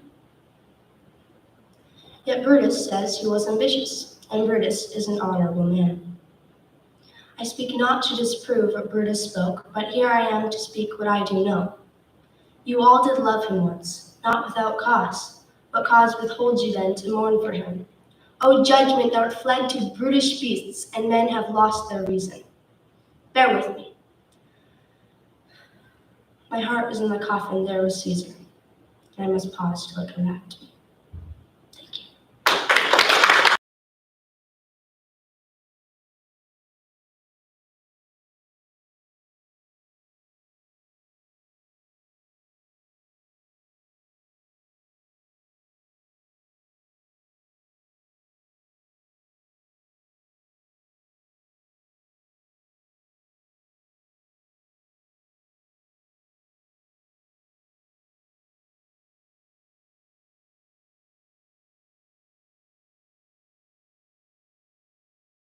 Hi, my name is Caden Himes.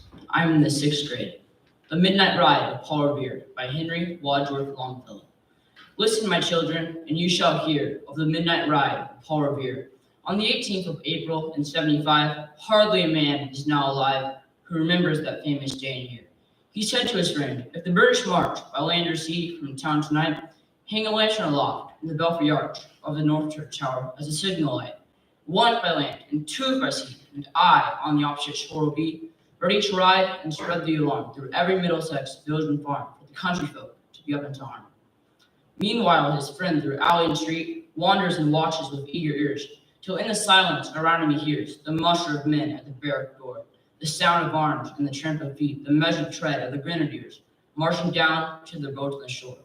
Then he climbed the tower of the old North Church by wooden stairs with stealthy tread to the belfry chamber overhead, and startled the pigeons from their perch on somber rafters that round him made, masses of moving shapes of shade, by the trembling ladders steep and tall, to the highest window in the wall, where he paused to listen and look down a moment on the roofs of the town, in the moonlight flowing over all.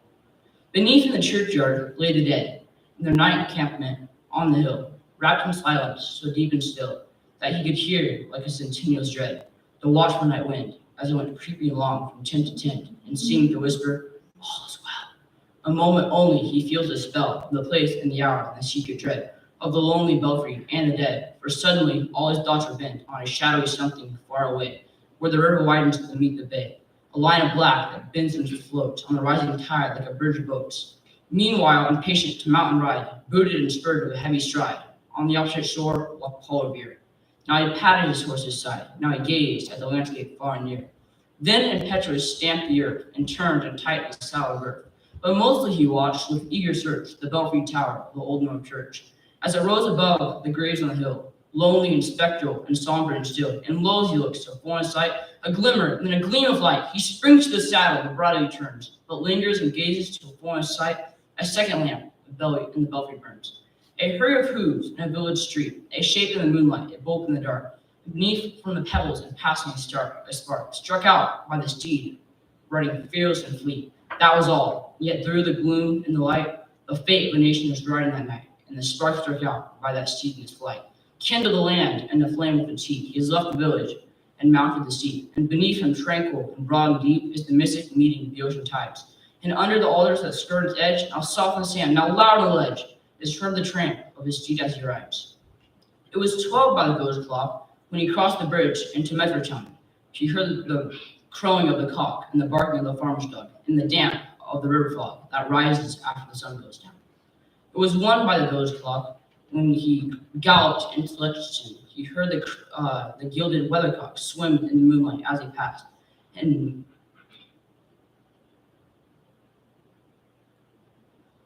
the meeting house windows, black and bare, gazed at him with a spectral glare, as if they already stood aghast at the bloody work they would look upon. It was 2 by the village clock when he came to the bridge from Concord town. He heard the bleating of the flock and the twitter of the birds among the trees, and the breath of the morning breeze blowing over the meadow brown. And one was safe asleep in his bed, who at the bridge where he first had fallen, who that day would be lying dead, pierced by a British musket ball. You know the rest in the books you have read, how the British regulars fired and fled, how the farmers gave them ball for ball from each fence and farmyard wall, chasing the redcoats down the lane, and crossing the field to emerge again, under the tree at the turn of the road, and only pausing to fire and load. So through the night rode Paul Revere, and so through the night went his cry of alarm, through every Middlesex, village and farm, a cry of defiance and not of fear, a voice in the darkness, and knock the door, and a word that shall echo forevermore, for born on the night wind of the past, through all our history to the last. In the hour of darkness and peril and need, the people awaken, listen to hear the hurrying hoofbeats of that steed in the midnight message of Paul Revere. Thank you.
Hi, my name is Langley Baumgarten, and I am in the 6th grade. The Highwayman by Alfred Noyes. The wind was a torrent of darkness among the gusty trees. The moon was a ghostly galleon tossed upon cloudy seas. The road was rimmed in moonlight over the purple moor.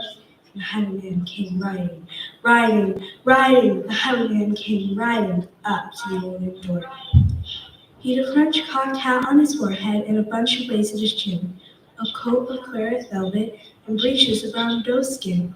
They fitted with never a wrinkle, his boots up to the thigh, and he rode off with jeweled twinkle, his pistol butts a twinkle, his reaper hilt a twinkle, under the jeweled sky.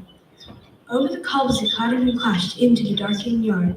He tapped with the whip on the shutters, but all was locked and barred. He whistled a tune to the window, and who should be waiting there but the landlord's black-eyed daughter, Bess, the landlord's daughter, plaiting a dark red love knot into her long black hair. And dark in the dark, old yard, stable wicket creaked, where Tim the ostler listened, his face white and peaked. His eyes were halls of madness, his hair like moldy hay. But he loved the landlord's daughter, the landlord's red-lipped daughter. Dumb as a dog he listened, and he heard the robber say, "One kiss, my bonny sweetheart, I'm after the prize tonight, though I shall be back with the yellow gold before the moon light. Yet if they press me sharply and harry me through the day, then look for me by moonlight, watch me by moonlight, I'll come to thee by moonlight, though hell should bar the way." He rose upright in his straps, he scarce could reach her hand.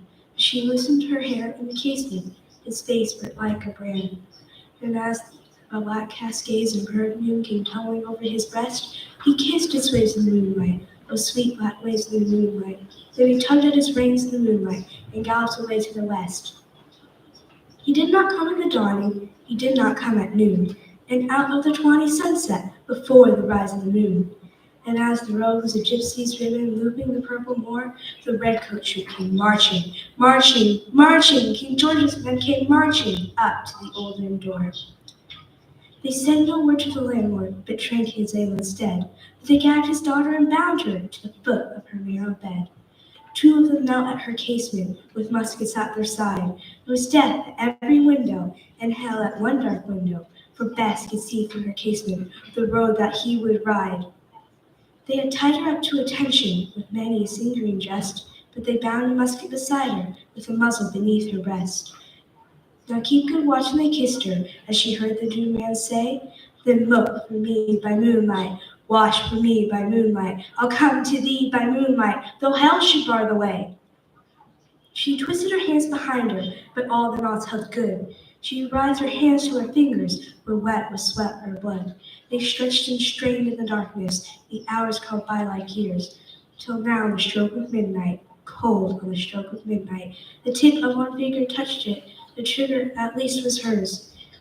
The tip of one finger touched it, she strove no more for rest, up she stood, up to attention with the muzzle beneath her breast.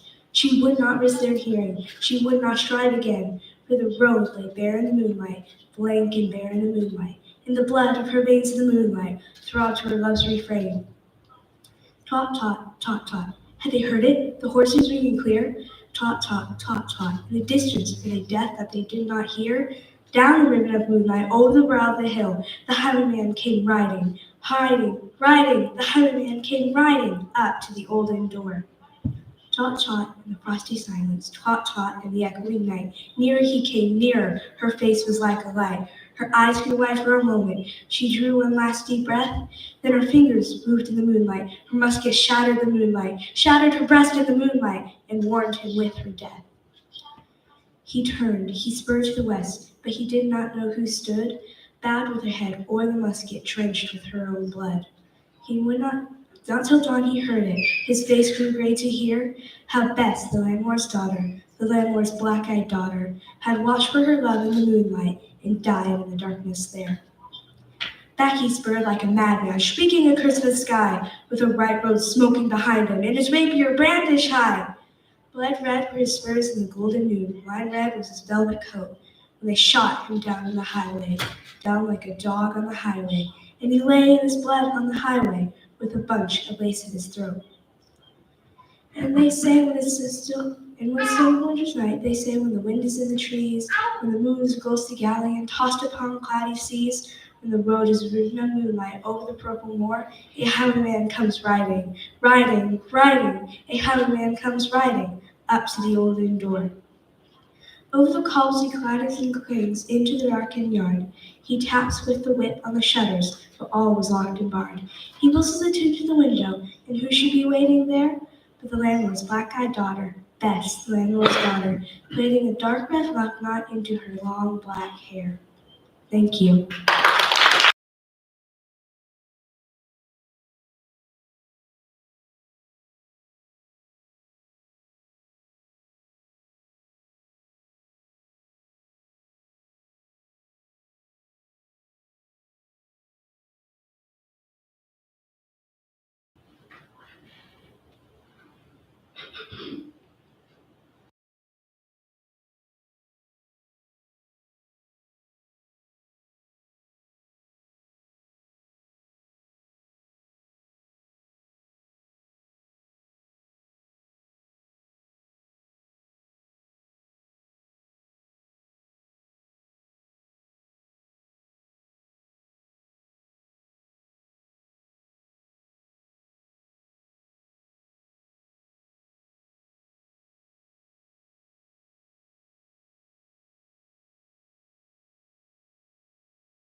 Hello, my name is Noah Mateos, and I'm in the 6th grade. The spell of the Yukon by Robert Service.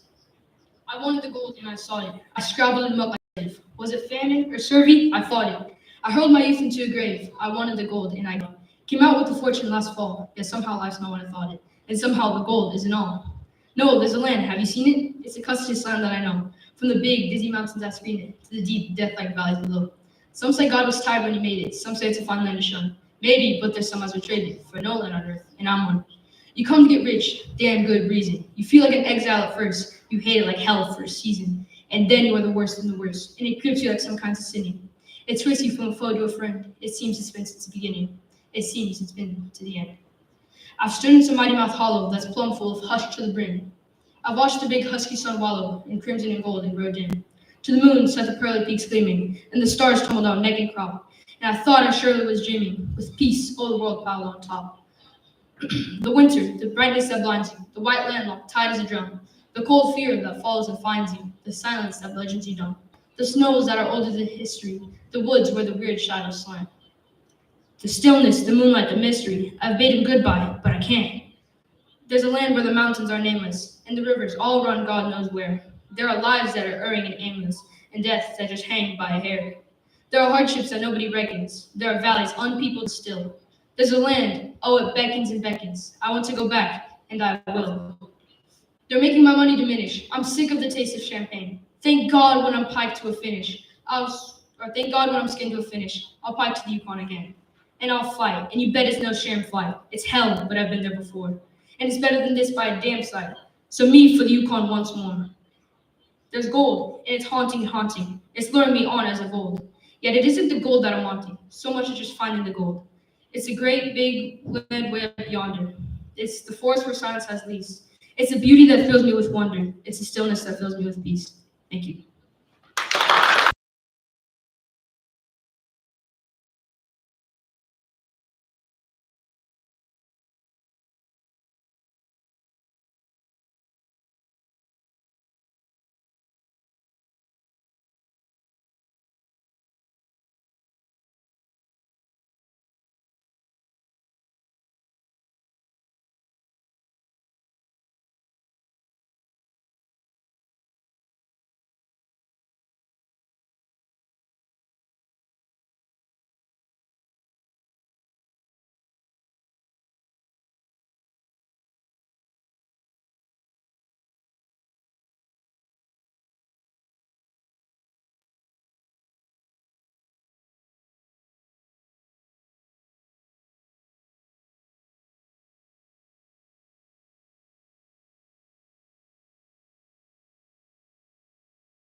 my name is Rebecca Dillon Thornton. I'm in the 6th grade by Brian Waller Proctor. The sea, the open sea, the blue, the fresh, the ever free, without a mark, without a bound, it runneth the earth's wide region round. It plays with the clouds, it mocks the skies, or like a cradle creature lies. I'm on the sea, I'm where I would ever be, with the blue above and the blue below, in silence wherever I go. If a storm shall come and awake the deep, what matter? I shall ride and sleep. I love, oh how I love, the fierce foaming bristling tide, when every mad wave drowns the moon, or whistles aloft his tempest tune, and tells how goeth the war below, and why the southwest blast do blow. I never was on Dual-Tame shore, but I love the great sea more and more, and backwards flew to her billowy breast, like a bird that seeketh its mother's nest, and a mother she was and is to me, for I was born on the open sea. I've lived since then in common strife, a full 50 summers, a sailor's life, with wealth to spend and power to range, but never have sought nor sighed for change. And when death comes, he shall come to me on the wild and bounded sea.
Hi, my name is Nakaya Vaughn.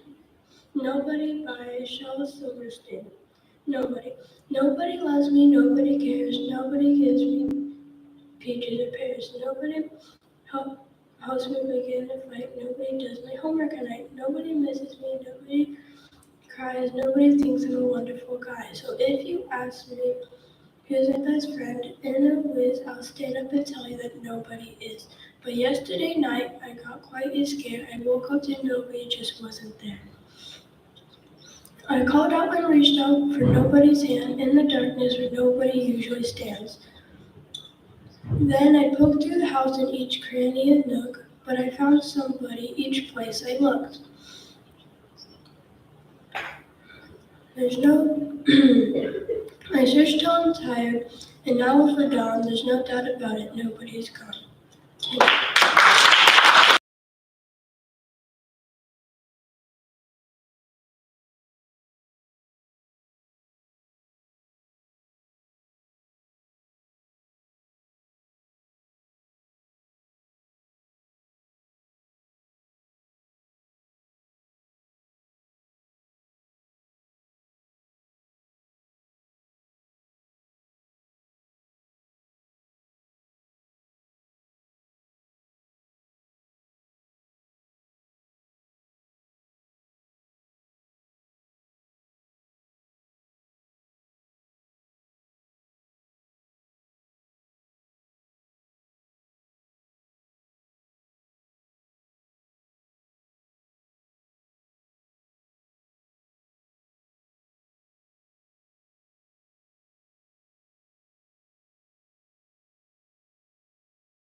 Okay, I'll stall. I got some jokes. So let's see. We've had a wonderful morning. Very grateful to all of our judges who have worked so hard this morning, putting in grueling hours, and their job is not yet done. Deliberating on first, second, and third place winners for each grade will not be easy, and so they will work their way through that. The first place winners in each category will be performing for us tomorrow evening at our spring concert. So we'll give out the awards. The winners will be posted in the morning when kids come to school on the bulletin board. We'll have all the winners posted, and then that evening at the spring concert tomorrow night, we will give out the first, second, and third place winner. And then what we have done in the past is invited the first place winner to stay and deliver his or her piece. So it's been a excellent event. We're very impressed, very proud of our students and all their hard work. They've done some wonderful numbers. We're excited about that. Kindergartners, they make their debut at the speech meet as a whole class every year, and so they get a chance to do their piece together today. It's very exciting. And then next year, they will be competing in their own, in their own individual pieces. So we'll all get into our seats, and then I'll turn it over to Mrs. Gamble and her kindergarten class. All right.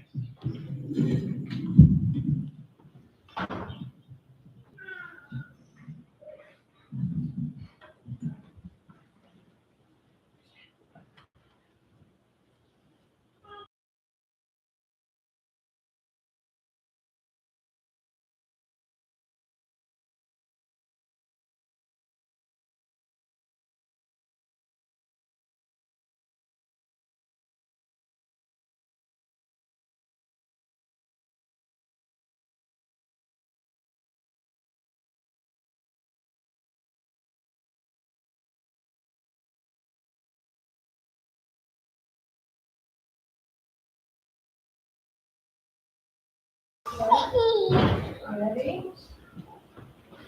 It's Garden by Louisa May Alcott, written at age 8. Welcome, welcome, little stranger. Fear no harm and fear no danger. We are glad to see you here, for you see, sweet spring is near. Now the white snow melts away. Now the flowers blossom gay. Come here, bird, and build your nest, for we love our robin best.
Thank you. All right, we'll get going again here in 10 minutes.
is not for you to have to get like this, but hopefully we can pick up well enough for it to hear you and the speakers to catch a little bit and the video camera to catch a little bit, but I don't want you to veer off from how you've been practicing. So speak up, obviously, and the microphone will get it. If you have to walk around, we'll just let you do what you gotta do. Get your message across. We will be watching the judges for their pencils to go down before the next person comes up. So that's when we know they're done with all of their scoring on their score charts, and then the next person can come up. When you come up, state your name, your grade, the title of the piece, the author of the piece, the person who delivered it, and then judges, you should have, for several of them, a little bit of a detail about some background information so that you know what the speech is about. All right? And we're going in order of grade. So our first presenter, without further ado, ladies and gentlemen, in the 7th grade is a Mr. James Doss.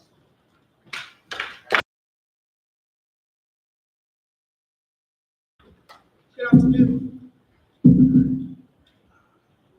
My name is James Ezra Dawson. I'm in the 7th grade. I will be reciting Abraham Lincoln's second novel. Fellow countrymen, at this second appearing to take the oath of the presidential office, there is less occasion for an extended address than there was at the first. Then a statement, somewhat in detail, of a course to be pursued, seemed fitting and proper. Now, at the expiration of 4 years, during which public declarations have been constantly called forth on every point and phase of the great contest which still absorbs the attention and engrosses the energies of the nation, little that is new can be presented. The progress of our arms, upon which all else chiefly rests, is as well known to the public as to myself, and it is, I trust, reasonably satisfactory and encouraging to all. With high hope for the future, no prediction in regard to it is ventured. On the occasion corresponding to this 4 years ago, all thoughts were anxiously directed to an impending civil war. All dreaded it, all sought to avert it. While the inaugural address was being delivered from this place, dedicated altogether to saving the Union without war, insurgent agents were in the city, seeking to destroy it, seeking to dissolve the Union and divide effects by negotiation. Both parties deprecated war, but one of them would make war rather than let the nation survive. And the other would accept the war rather than let it perish. And the war came. 1/8 of the whole population were colored slaves, not distributed generally over the Union, but localized in the southern part of it. These slaves constituted in a peculiar and powerful interest. All knew that this interest was, somehow, the cause of the war. To strengthen, perpetuate, and extend this interest was the object which insurgent agents would rend the Union, while the government claimed no other right other than to restrict the territorial enlargement of it. Neither party expected for the war the magnitude or duration which it has already attained. Neither anticipated that the cause of the conflict might cease with, or even before the conflict itself might cease. Each looked for an easier triumph and a result less fundamental and astounding. Both read the same Bible and pray to the same God, and each invokes his aid against the other. It may seem strange that men should dare to ask a just God's assistance in wringing his bread from the other men's faces. But let us judge not, that we be not judged. The prayers of both could not be answered. That of neither has been answered fully. The Almighty has his own purposes. Woe unto the world because of offenses, for it must needs be that offenses come, but woe unto the man by whom the offense cometh. If we shall suppose that American slavery is one of those offenses which, in the providence of God, must needs come, but which, having continued through his appointed time, he now wills to remove. And he gives to both North and South this terrible woe, as to the woe due to those by whom the offense came. Shall we discern therein any departure from those divine attributes which believers in the living God always ascribe to him? Fondly do we hope, fervently do we pray, that this mighty scourge of war may speedily pass away. Yet if God wills that it continued until all wealth piled by the bondsman's 250 years of unrequited toil shall be sunk, and until every drop of blood drawn with the lash shall be paid by another drawn with the sword, as was said 3,000 years ago, so still it must be said. The judgments of the Lord are true and righteous altogether. With malice towards none, and charity for all, with firmness in the right, as God gives us to see the right. Let us strive on to finish the work we are in, to bind up the nation's wounds, to care for him who hath borne the battle, and his widow, and his orphan, to do all which may cherish and achieve a just and lasting peace among ourselves and with all nations. Thank you very much.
Hello, my name is Arnold Harris, and I'll be reciting the speech of Alexander the Great. I observe, gentlemen, that when I would lead you on a new venture, you no longer follow me with your own spirit. I've asked you to meet me, that we may come to a decision together. Are we upon my advice to go forward, or upon yours to turn back? If you have any complaint to make about the results of your efforts hitherto, or about myself as your commander, there's no more to say. But let me remind you, through your courage and endurance, you have gained possession of Lydia. Are you afraid that a few natives, who may still be left, will offer opposition? Come, come. These natives either surrender without a blow, or are caught on the run, or leave their country undefended for our taking. And when we take it, we make a present of it to all those who have joined us of their own free will and fight on our side. For a man who is a man, work in my belief, if it is directed to noble ends, has no object beyond itself. Nonetheless, if any of you wish what limit may be set to this particular campaign, let me tell you that the area of country still ahead of us from here to the Ganges and the Eastern Ocean is comparatively small. You will undoubtedly find that this ocean is connected with the Ukrainian Sea, the great stream of ocean encircles the earth. Moreover, I shall prove to you, my friends, that the Indian and Persian Gulfs and the Ukrainian Sea are all three connected and continuous. Our ships will sail round from the Persian Gulf to Libya as far as the Pillars of Hercules, whence all Libya to the eastward will soon be ours, and all Asia too. And to this empire there will be no boundaries, but what God himself has made for the whole world. But if you turn back now, there will remain many warlike peoples between the Hyphasis and the Eastern Ocean, and many more to the northward in the Hyrcanian Sea, with the Scythians too not far away. So that if we withdraw now, there is a danger that the territory which we do not securely hold may be stirred to revolt by some nation or other we have not yet forced into submission. Should that happen, all that we have done and suffered for will have proved fruitless, or we shall be faced with the task of doing it over again from the beginning. Gentlemen of Macedon, and you, my friends and allies, this shall not be. Stand firm, for while you know that hardship and danger are the price of glory, and that sweet is the savor of a life of courage and of deathless renown beyond the grave. Thank you.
My name is Michael Nelson, and I'll be reciting Strength and Decency by Theodore Roosevelt. I'm particularly glad to see a society as this, flourishing as this society is flourished, because the future welfare of our nation depends on how well we combine in our men, in our young men, strength and decency.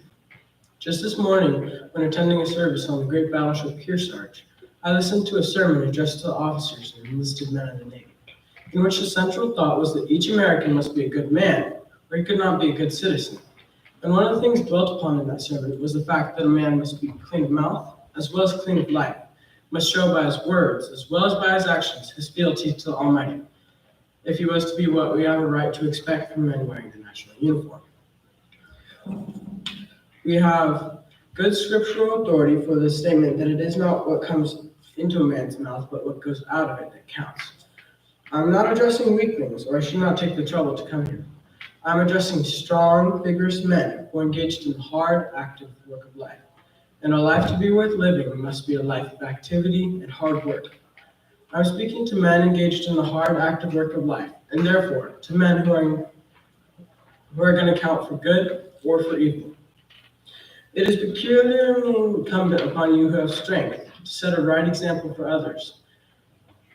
I ask you to remember that you cannot retain your self-respect if you are loose and foul of tongue. That a man who is to lead a clean and honorable life must show by his words as well as by his actions. His fealty must inevitably suffer if his speech is not likewise clean and honorable. Every man here knows the temptations that beset all of us in this world. At times, any man will slip. I do not expect perfection, but I do expect a genuine and sincere effort towards being decent in thought, in word, and in deed. As I said at the outset, I hail to the work of the society as typifying to one of those forces which tends to the betterment and uplifting of our social system. Our whole effort should be toward the uplifting, should be toward the securing of a combination of strong qualities with which we term virtues. I expect you to be strong. I would not respect you if you were not. I do not want to see Christianity professed only by weaklings. I want to see a moving spirit among men of strength. I do not expect you to lose one particle of your strength or courage by being decent. On the contrary, I should hope to see each man who is a member of this society, from his membership in it, become all the fitter to do the rough work of the world, all the fitter to work in a time of peace, and which heaven may forfend, all the fitter to fight in a time of war. I desire to see in this country the decent men strong and the strong men decent, and until we get that in pretty good combination, we will not be as successful as we should be.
my name is Caitlin Harp. I'm in the 8th grade, and I will be reciting Abolition Speech by William Wilberforce. When I consider the magnitude of the subject which I am to bring before the House, a subject in which the interests not of this country, nor of Europe alone, but of the whole world and of posterity are involved. And when I think at the same time on the weakness of the advocate who has undertaken this great cause, when these reflections press upon my mind, it is impossible for me not to feel both terrified and concerned at my own inadequacy to such a task. But when I reflect, however, on the encouragement which I have had through the whole course of a long and laborious examination of this question, and how much candor I have experienced, and how conviction has increased within my own mind in proportion as I have advanced in my labors. When I reflect especially that however reverse any gentleman may now be, yet we shall all be of one opinion in the end. When I turn myself to these thoughts, I take courage. I determine to forget all my other fears, and I march forward with a firmer step, in the full assurance that my cause will bear me up, and that I shall be able to justify upon the clearest principles every resolution in my hand, the avowed end of which is the total abolition of the slave trade. I wish exceedingly in the outset to guard both myself and the House from entering into the subject with any sort of passion. It is not their passions I shall appeal to, I ask only for their cool and impartial reason. And I wish not to take them by surprise, but to deliberate point by point upon every part of this question. I mean not to accuse anyone, but to take the shame upon myself, in common indeed with the whole Parliament of Great Britain, for having suffered this horrid trade to be carried on under their authority. We are all guilty. We all ought to plead guilty, and not to exculpate ourselves by throwing the blame on others. And I therefore deprecate every kind of reflection against the various descriptions of people who are more immediately involved in this wretched business. In order, however, not to trust too much to any sort of description, I will call the attention of the House to one species of evidence which is absolutely infallible. Death, at least, is a sure ground of evidence, and the proportion of deaths will not only confirm, but if possible, will even aggravate our suspicion of their misery in the transit. It will be found, upon an average of all the ships of which evidence has been given at the Privy Council, that exclusive of those who perish before they sail, not less than 12.5% perish in the passage. Besides these, the Jamaica report tells you that not less than 4.5% die on shore before the day of sail, which is only a week or two from the time of landing. 1/3 more die in the seasoning, and this in a country exactly like their own, where they are healthy and happy, as some of the evidences would pretend. The diseases, however, which they contract on shipboard, the astringent washes which are to hide their wounds, and the mischievous tricks used to make them up for sale are, as the Jamaica report says, a most precious and valuable report which I shall often have to revert to, one principal cause of this mortality. Upon the whole, however, here is a mortality of about 50%, and this among Negroes who are not bought, unless, as the phrase is with cattle, they are sound in wind and limb. How then can the House refuse this belief to the multiplied testimonies before the Privy Council of the savage treatment of the Negroes in the Middle Passage? Nay, indeed, what need is there of any evidence? The number of deaths speak for itself and makes all such inquiry superfluous. As soon as ever I had arrived thus far in my investigation of the slave trade, I confess to you, sir, so enormous, so dreadful, so irremediable did its wickedness appear, that my own mind was completely made up for the abolition. A trade founded in iniquity and carried on as this was must be abolished. Let the policy be what it might, let the consequences be what they would, I, from this time, determined that I would never rest till I had effected its abolition. Thank you.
name is Patty Kroll.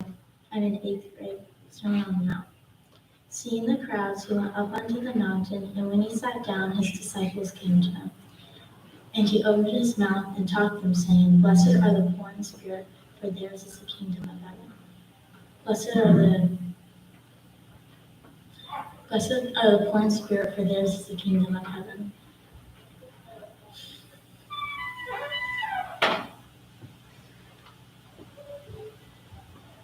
Blessed are those who mourn, for they shall be comforted. Blessed are those who hunger and thirst for righteousness, for they shall be satisfied. Blessed are the meek, for they shall inherit the earth. Blessed are the merciful, for they shall see mercy.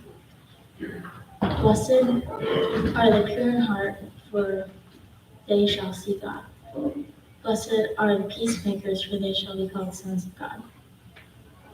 Blessed are those who are persecuted for righteousness' sake, for theirs is the kingdom of heaven. Blessed are you when others revile you and persecute you and utter all kinds of evil against you falsely on my account. Rejoice and be glad, for your reward is great in heaven. For so they persecuted the prophets who were before you. You are the salt of the earth. But if the salt has lost its taste, how shall the saltiness be restored? It is no longer good for anything except to be thrown out and trampled under people's feet. You are the light of the world. A city on a hill cannot be hidden, nor do people light a lamp and put it under a basket, but on a stand, and it gives light to all who are in the house. In the same way, let your light shine to others, so that they may see your good works and glorify your Father who is in heaven.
Hello, my name is Audrey Lockwood, and I am in the 8th grade.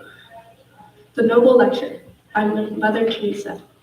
I was surprised in the West to find so many young boys and girls given into drugs. I tried to find out why. Why is it like that? And the answer is that there is no one in the family to receive them. Father and mother are so busy, they have no time. Young parents are in some institution, and the child taken back to the street gets involved in something. We are talking of peace. These are things that break peace. But the greatest destroyer of peace today is abortion, because it is a direct war, direct killing, direct murder by the mother herself. And as we read in the scripture, for God says very clearly, even if a mother can forget her child, I will not forget you. I have carved you in the palm of my hand. We are carved in the palm of his hand, so close to him that unborn child has been carved in the hand of God. And that is what strikes me most, the beginning of that sentence. That even if a mother could forget something impossible, but even if she could forget, I will not forget you. And today, the greatest means, the greatest destroyer of peace is abortion. We who are standing here, our parents wanted us. We would not be here if our parents would do that to us.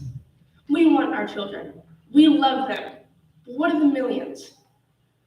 Many people are very, very concerned with the children in Africa, with the children in India, where quite a number die, maybe of malnutrition, maybe of hunger. But millions are dying deliberately by the will of the mother. And that is the greatest destroyer of peace today. Because if a mother can kill her own child, what is left? For you to kill me and me to kill you? There's nothing in between. So this I appeal in India. I appeal everywhere. Let us bring the child back. And this year, being the child's year, what have we done for the child? At the beginning of the year, I spoke everywhere and said, let us make this year that we make every child, born and unborn, wanted. And today is the end of the year. Have we really made the child wanted? I will give you something terrifying. We are fighting abortion by adoption. We have saved thousands of lives. We have sent words to the clinics, the hospitals, the police stations saying, please don't destroy the child. We will take the child. So every hour of every day and night, it was always somebody. We have quite a number of unwedded mothers. Tell them to come. We will take care of you. We will take the child from you, and we will get a home for the child. And we also have quite a tremendous demand from families that have no children in them. And that is a blessing of God for us. So let us thank God that we got this chance to get to know each other. And this knowledge of each other has made us very close. And we will not only just be able to save the children of India and Africa, but the children of the whole world. Because, as I know, our sisters are all over the world. And with this prize that I received as a prize of peace, I will try to make a home for those who have no home. Because I believe love begins at home. And if we create a home for the poor, then through this understanding love, we can be the good news to the poor. The poor in our own home first, then the country, and then the whole world. Thank you.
Hello, I am Naomi Mateos, and I'm in the 8th grade. I Have a Dream speech by Reverend Martin Luther King Jr., the March on Washington, 1963. I am happy to join with you today. We'll go down in history. We'll go down as the greatest demonstration for freedom in the history of our nation. 50 years ago, a great American whose symbolic shadow we stand today signed the Emancipation Proclamation. This momentous decree is a great beacon light of hope to millions of Negro slaves who have been seared in the flames of living injustice. It came as a joyous daybreak to end the long night of their captivity. But 100 years later, the Negro is still not free. 100 years later, the life of the Negro is still badly crippled by the manacles of segregation and the chains of discrimination. 100 years later, the Negro still lives on a lonely island of poverty in the midst of a vast ocean of material prosperity. 100 years later, the Negro is still languished in the corners of the American society and finds himself in exile in his own land. So we've come here to dramatize a shameful condition. In a sense, we've come to our nation's capital to cash a check. When the architects of our republic wrote the magnificent words of the Constitution and the Declaration of Independence, they signed a promissory note to which all Americans were to follow. This note was a promise that all men, yes, black men as well as white men, would be guaranteed the unalienable rights of life, liberty, and the pursuit of happiness. We cannot walk alone, and as we walk, we must make the pledge that we shall always march ahead. We cannot turn back. There are those who are asking the devotees in civil rights, when will we be satisfied? We will never be satisfied as long as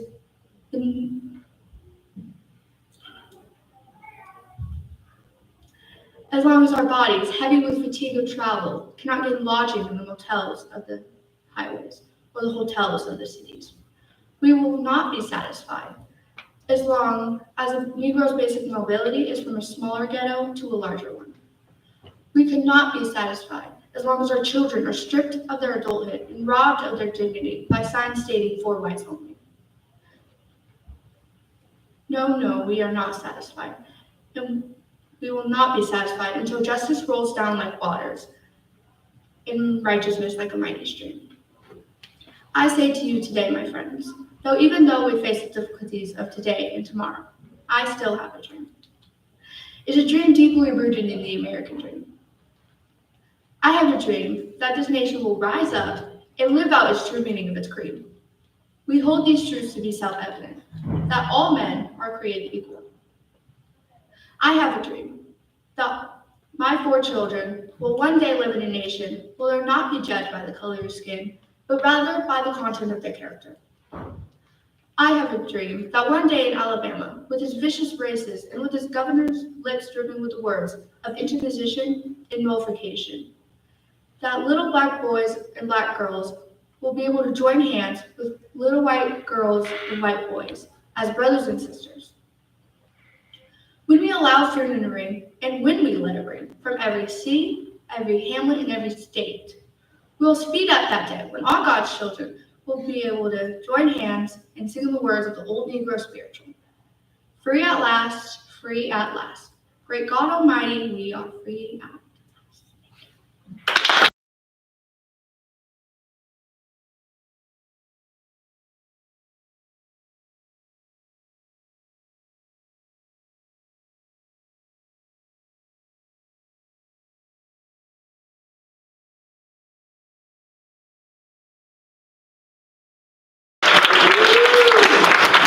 That will form one category that the judges will be judging, and the next category will, of course, be high school, all competing against each other. So, are we waiting on anybody? No, we've got 9th grade students all here. I know a few people have gone outside to stretch some legs. Judges, how are you guys doing? At your leisure? Obviously, we're not moving heavy until you're ready. You guys ready?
My name is Ethan Anderson. I'm in ninth grade.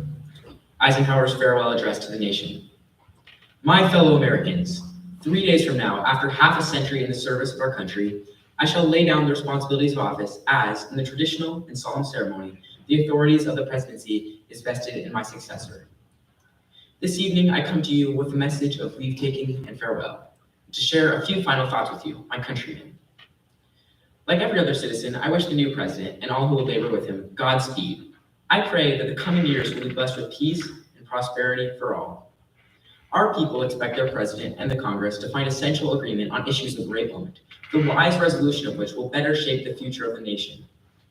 My own relations with Congress, which began on a remote and tenuous basis when, long ago, a member of Senate appointed me to West Point, have since ranged to the intimate during the war and immediate post-war period, and finally to the mutually interdependent during these past 8 years.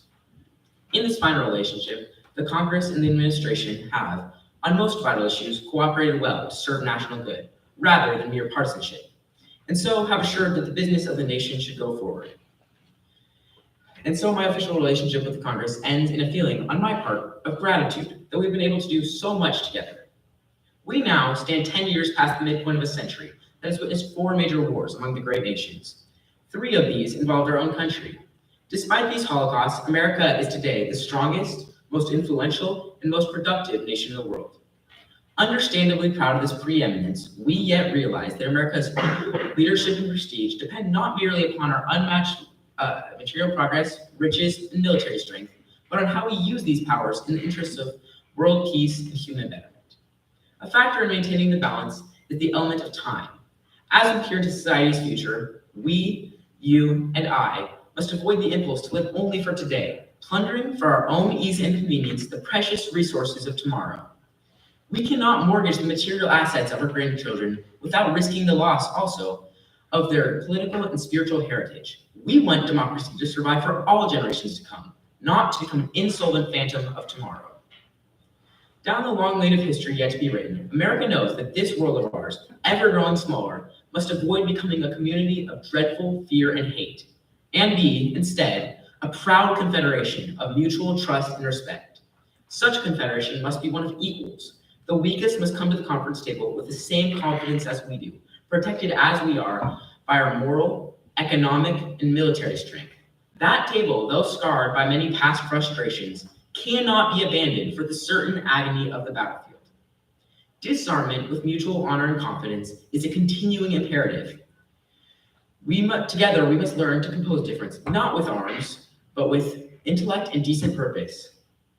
Because this need is so sharp and apparent, I confess that I lay down my official responsibilities in this field with a definite sense of disappointment, as one who has witnessed the horrors and lingering sadness of war, as one who knows that another war could utterly destroy this civilization, which has been so slowly and so painfully built over thousands of years. I wish I could say tonight that a lasting peace is in sight. Happily, I can say that war has been avoided. Steady progress toward our ultimate goal has been made, but so much yet remains to be done. As a private citizen, I shall never cease to do what little I can to help the world advance along that road. Thank you and good night.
Hello, my name is Kalik Harris.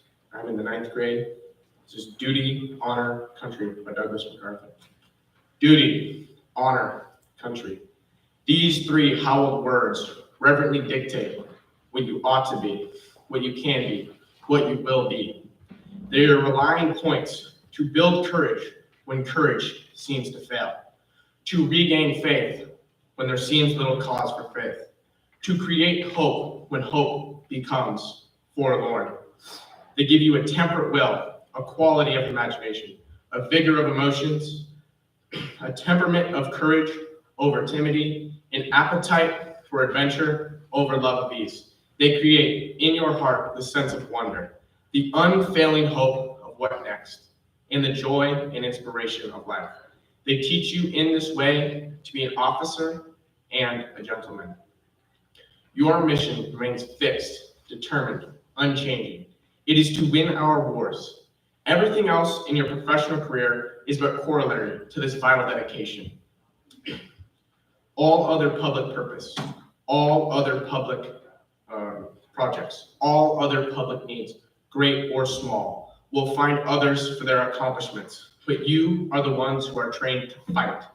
Yours is the profession of arms, the will to win, the sure knowledge that in war there is no substitute for victory, that if you lose, the nation will be destroyed. That very obsession of your public service must be duty, honor, country. You are the leaven which binds together the entire fabric of our national system of defense. From your ranks come the great captains who hold the nation's destiny in their hands the moment the call to war sounds. The long gray line has never failed us. Were you to do so, a million ghosts in olive drab, in brown khaki, in blue and gray would rise from the white crosses, thundering those magic words, duty, honor, country. This does not mean you are warmongers. On the contrary, the soldier, above all other people, prays for peace, for he must bear the deepest wounds and scars of war. But always in your ears ring the ominous words of Plato, the wisest of the philosophers. Only the dead have seen the end of war. The shadows are lengthening for me. The twilight is here. My days of old have vanished, tone and tints. They have gone glimmering through the dreams of things that were. Their memory is one of wondrous beauty, watered by tears and coaxed and caressed by smiles of yesterday. I listen then, but with thirsty ear, for the wintry melody of faint bugles reveal, of far drums beating the long roll. In my dreams, I hear again the crash of guns, the rattle of musketry, the strange mournful mutter of the battlefield. But in the evening of my memory, I come back to West Point. Always there echoes and re-echoes, duty, honor, country. Today marks my final roll call with you, but I want you to know that when I cross the river, my last conscious thoughts will be of the Corps and the Corps and the Corps. I bid you farewell.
My name is Leandra Herbold.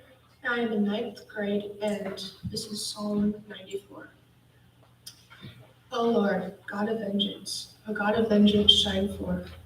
Rise up, O Judge of the earth, who pay to the proud what they deserve. O Lord, how long shall the wicked exult? They pour out their arrogant words. All the evildoers boast. They crush your people, O Lord, and afflict your heritage. They kill the widow and the sojourner, and murder the fatherless. And they say, the Lord does not see, the God of Jacob does not perceive.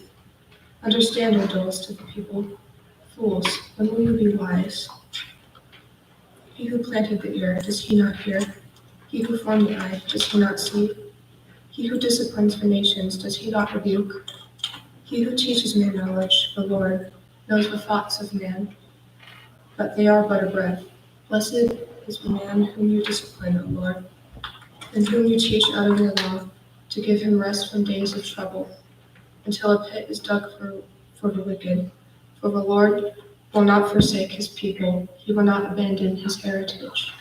For justice will return to the righteous, and all the upright in heart will follow it. Who rises up for me against the wicked? Who stands up for me against evildoers?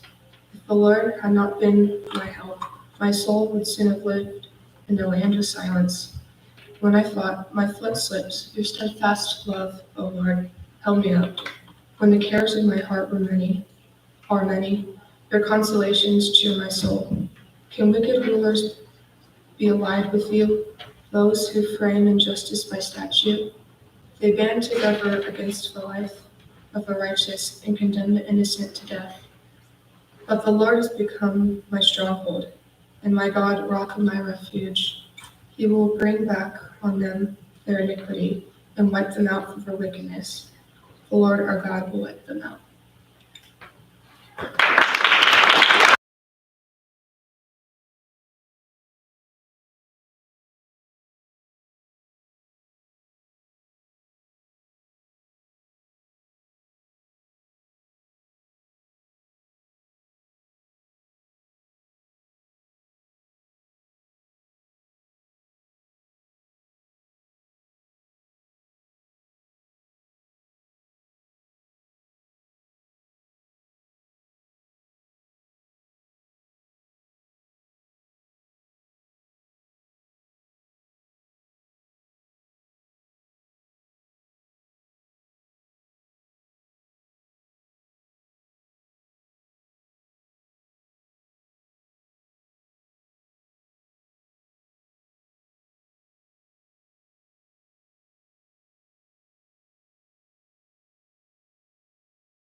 Jaden Stanley, ninth grade. I will be reciting We Shall Flatten Breaches by Winston Churchill. Turning once again, and this time more generally, is the question of invasion. I would observe that there has never been a period in all these long centuries which we boast when an absolute guarantee against invasion. Still less again, serious rights could have been given to our people. In the days of Napoleon, of which I was speaking just now, The same winds which would have carried his transport across the channel might have been driven away by the blockading fleet. There was always the chance, and it is the chance, that excited and befooled the many imaginations of the continental tyrants. Many are the tales that are told. We are assured that novel methods will be adopted, and when we see the originality of malice and ingenuity of aggression which our enemy displays, we shall certainly prepare ourselves for every kind of novel stratagem, every kind of brutal and treacherous maneuver. I think that there is no idea so outlandish that they should not be considered and viewed with a searching, but at the same time, I hope, with a steady eye, we must never forget the solid assurance of the sea power and those which belong to the air power, if can be locally exercised. I have myself full confidence that if all do their duty, if nothing is neglected, and the best arrangements are being made as they are being made, we shall prove ourselves once more able to defend our island home, to ride out the storm of war, and to outlive the menace of tyranny, if necessary for years, if necessary alone. At any rate, this is what we are going to try to do. This is the resolve of His Majesty's government, every man of them. This is the will of the Parliament and the nation. The British Empire and the French Republic linked together in their cause and in their need, well, aiding each other. The French Republic and the British Empire and their linked together in their cause and in their need, will defend to the death their native soil, aiding each other like good comrades to the utmost of their strength. Even though large tracts of Europe and many in old famous states have fallen, or may fall into the grip of Gestapo and many old apprentices of Nazi rule, we shall not flag or fail. We shall go on to the end. We shall fight in France. We shall fight on the seas and oceans. We shall fight with growing confidence and growing strength in the air. We shall fight to the death We shall defend our island, whatever the cost may be. We shall fight on the beaches. We shall fight on the landing grounds. We shall fight on the fields and streets. We shall fight in the hills. And even if, or we shall never surrender, and even if, which I do not for a moment believe, that this island or a large part of it were subjugated and starving, that the British Empire, armed and guarded by British fleet, would carry on the struggle until in God's good time, the New World in all its power and might will step forth to rescue and the liberation of the old. Thank you.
My name is Noah Anderson. I'm in 10th grade. I'm doing the inaugural address of John F. Kennedy. Vice President Johnson, Mr. Speaker, Mr. Chief Justice, President Eisenhower, Vice President Nixon, President Truman, Reverend clergy, fellow citizens. We observe today not a victory of party, but a celebration of freedom, symbolizing an end as well as a beginning, signifying renewal as well as change. For I have sworn before you and Almighty God the same solemn oath our forebears prescribed nearly a century and 3/4 ago. We dare not forget today that we are the heirs of that first revolution. Let the word go forth from this time and place to friend and foe alike, that the torch has been passed to a new generation of Americans, born in this century, tempered by war, and disciplined by a hard and bitter peace, and proud of our ancient heritage and unwilling to witness or permit the slow undoing of those human rights to which this nation has always been committed and to which we are committed today at home and around the world. Let every nation know, whether it wishes us well or ill, that we shall pay any price, bear any burden, meet any hardship, or support any friend, or oppose any foe, to assure the success and survival of liberty. This much we pledge and more. So let us begin anew, remembering on both sides that civility is not a sign of weakness, and sincerity is always subject to proof. Let both sides explore which problems unite us, instead of belaboring those problems which divide us. Together, let us explore the stars, conquer the deserts, eradicate disease, and tap the ocean depths. Let us unite to heed in all corners of the earth the command of Isaiah, to undo the heavy burdens and let the oppressed go free. All this will not be finished in the first 100 days, nor will it be finished in the first 1,000 days, nor in the life of this administration, nor even perhaps in our lifetime on this planet. But let us begin. Now the trumpet summons us again, not as a call to bear arms, though arms we need, not as a call to battle, though in battle we are, but a call to bear the burden of a long twilight struggle, year in and year out, rejoicing in hope, patience in tribulation, a struggle against the common enemies of man, tyranny, poverty, disease, and war itself. In the long history of the world, only a few generations have been granted the role of defending freedom in its hour of maximum danger. I do not shrink from this responsibility. I welcome it.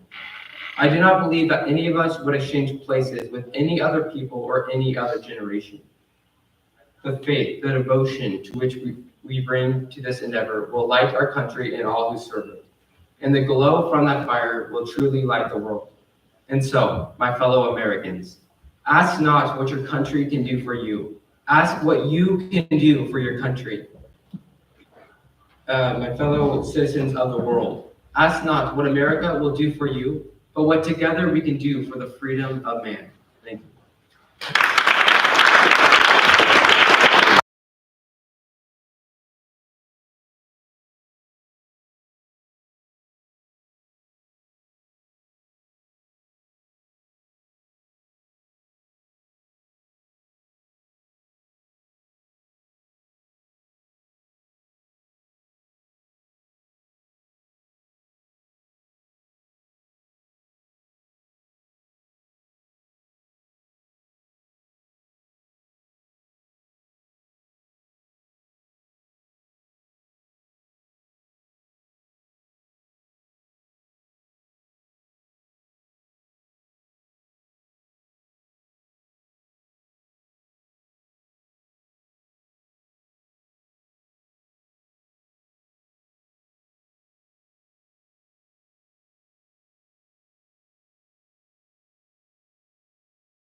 I'm in the 10th grade.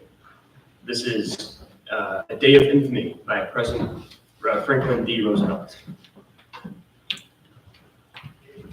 Mr. Vice President, Mr. Speaker, members of the Senate and of the House of Representatives, yesterday, December 7th, 1941, a date which will live in infamy, the United States of America was suddenly and deliberately attacked by the naval and air forces of the Empire of Japan.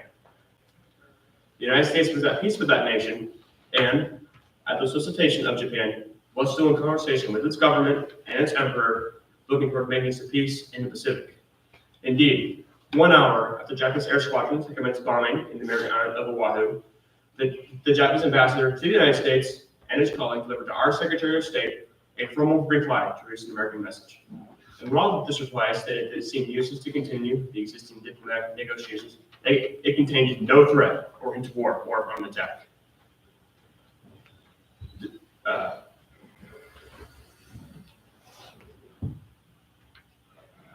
It will be recorded that the distance of Hawaii from Japan makes it obvious that the attack was completely planned many days or even weeks ago. During the intervening time, the Japanese government has deliberately sought to deceive the United States by false statements, expressions of hope for continued peace. The attack yesterday on the Hawaiian Islands has caused severe damage to American naval and military forces. I regret to tell you, very many American lives have been lost. In addition, American ships have been reported torpedoed on the high seas between San Francisco and Honolulu. Yesterday, the Japanese government also launched an attack against Malaya. Last night, Japanese forces attacked Hong Kong. Last night, Japanese forces attacked Guam. Last night, Japanese forces attacked the Philippine Islands. Last night, the Japanese attacked Wake Island, and this morning, the Japanese attacked Midway Island. Japan has, therefore, undertaken a surprise offensive extending throughout the Pacific area. The facts of yesterday and today speak for themselves. People of the United States have already formed their opinions and well understand the implications of the very life and safety of our nation. As Commander-in-Chief of the Army and Navy, I direct that all measures be taken for our defense. But always will our whole nation remember the character of the onslaught against us. No matter how long it will take us to overcome this premeditated invasion, the American people, in their righteous might, will win through its absolute victory. I believe that I interpret the will of the Congress and the people when I assure that we will not only defend ourselves to the uttermost, but we will make sure that this form of treachery shall never again endanger us. Hostility exists. There is no blinking at the fact that our people, our territory, and our interests are in great danger. With confidence in our armed forces, the unbounded determination of our people, we will gain the inevitable triumph. So help us God. I ask that Congress declare since the unprovoked and dastardly attack by Japan on Sunday, December 7th, 1941, a state of war has existed between the United States and the Japanese Empire. Thank you.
My name is Ava Jones. I'm in 10th grade. Patrick Henry's address to Congress, 1775. Give me liberty or give me death.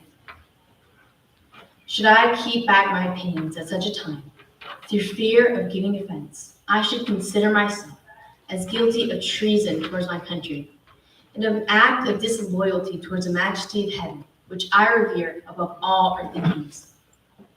It is natural for men to indulge in the illusions of hope. We are apt to shut our eyes against a painful truth and listen to the song of that siren, till she transforms us into beasts. Is this the part of wise men, engaged in a great and arduous struggle for liberty? For my part, whatever anguish of spirit it may cost, I am willing to know the whole truth, to know the worst, and provide for it. We have held the subject up in every light of which it is capable, but it has been all in vain. Sir, we have done everything that can be done to avert the storm which is now coming on. Our petitions have been slighted. Our remonstrances have produced additional violence and insult, and we have been spurned with contempt from the foot of the throne. In vain, after these things, may we indulge the fond hope of peace and reconciliation? There is no longer any room for hope. If we wish to be free, if we mean to preserve inviolate those inestimable privileges for which we have been so long contending, if we mean not basely to abandon the noble struggle in which we have been so long engaged, in which we have pledged ourselves never to abandon until the glorious object of our contest shall be obtained, we must fight. I repeat it, sir, we must fight. An appeal to arms and to the God of hosts is all that is left us. They tell us, sir, that we are weak, unable to cope with so formidable an adversary. But when shall we be stronger? Will it be next week or next year? When we are completely disarmed and when British guards shall be stationed at every house? There is no retreat but in submission and slavery. Our chains are forged. Their clanking may be heard on the plains of Boston. The war is inevitable, and let it come. I repeat it, sir, let it come. It is vain, sir, to extenuate the matter. Gentlemen may cry, peace, peace, but there is no peace. The war has actually begun. The next gale that sweeps from the north will bring to our ears the clash of resounding arms. Our brethren are already in the field. Why stand we here idle? What is it that gentlemen wish? What would they have? Is life so dear and peace so sweet as to be purchased at the price of chains and slavery? Forbid it, Almighty God. I know not what course others may take, but as for me, give me liberty or give me death. Thank you.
Hello, my name is Mary Beth Paradella, and I'm in 10th grade.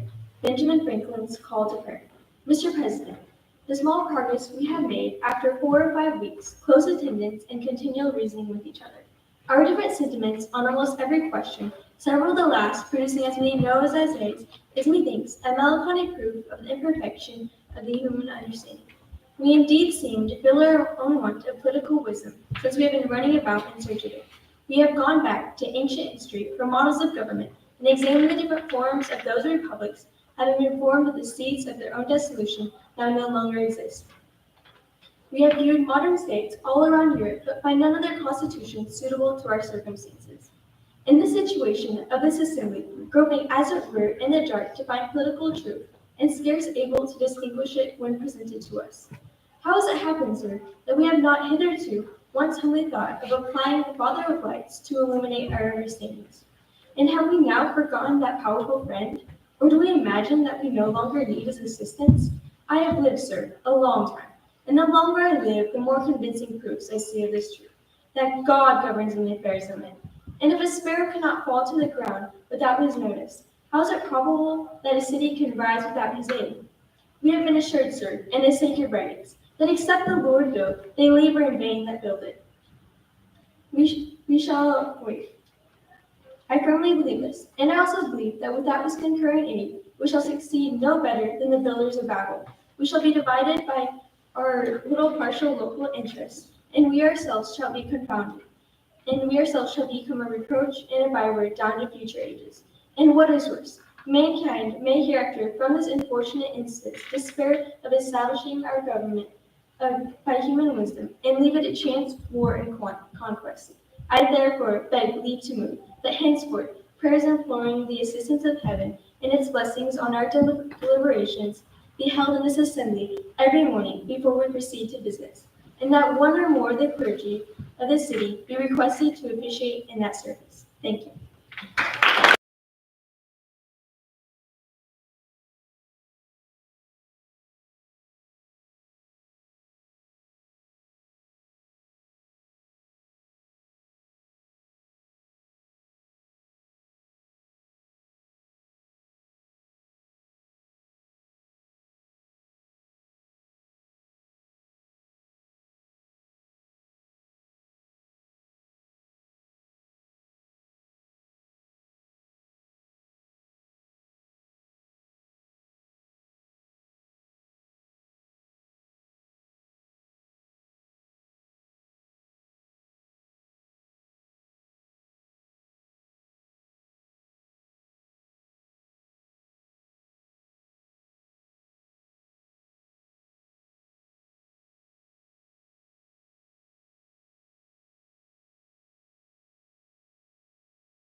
Hello, my name is Lizette Palmer, and I will be in the 10th grade.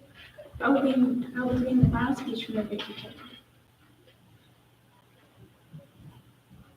I'm sorry, but I do not want to be emperor. That's not my business. I don't want to rule or conquer anyone. I should like to help everyone if possible. Jew, Gentile, black man, white. We all want to help one another. Human beings are like that. We don't want to rule or conquer anyone. We should like to help everyone if possible. In this world, there is room for everyone, and the good earth is rich and can provide for everyone. The way of life can be free and beautiful, but we've lost the way. Greed is poisoning souls, has barricaded the world with hate, has goosed us into misery and bloodshed. We have developed speed, we have shut ourselves in. Machinery that gives abundance has left us in want.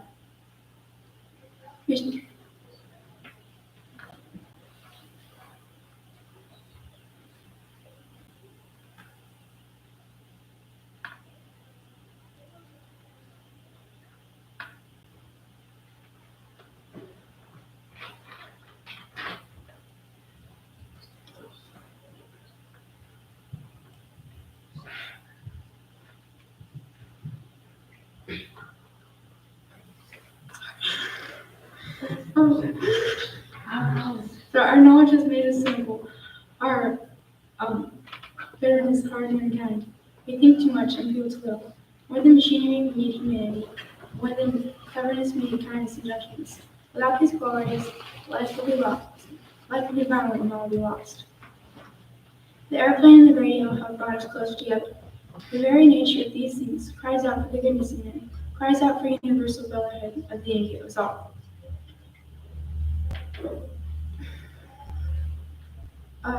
Even now, my voice is reaching millions throughout the world, millions of despairing men, women, and little children, victims of a system that makes men torture and imprison innocent people.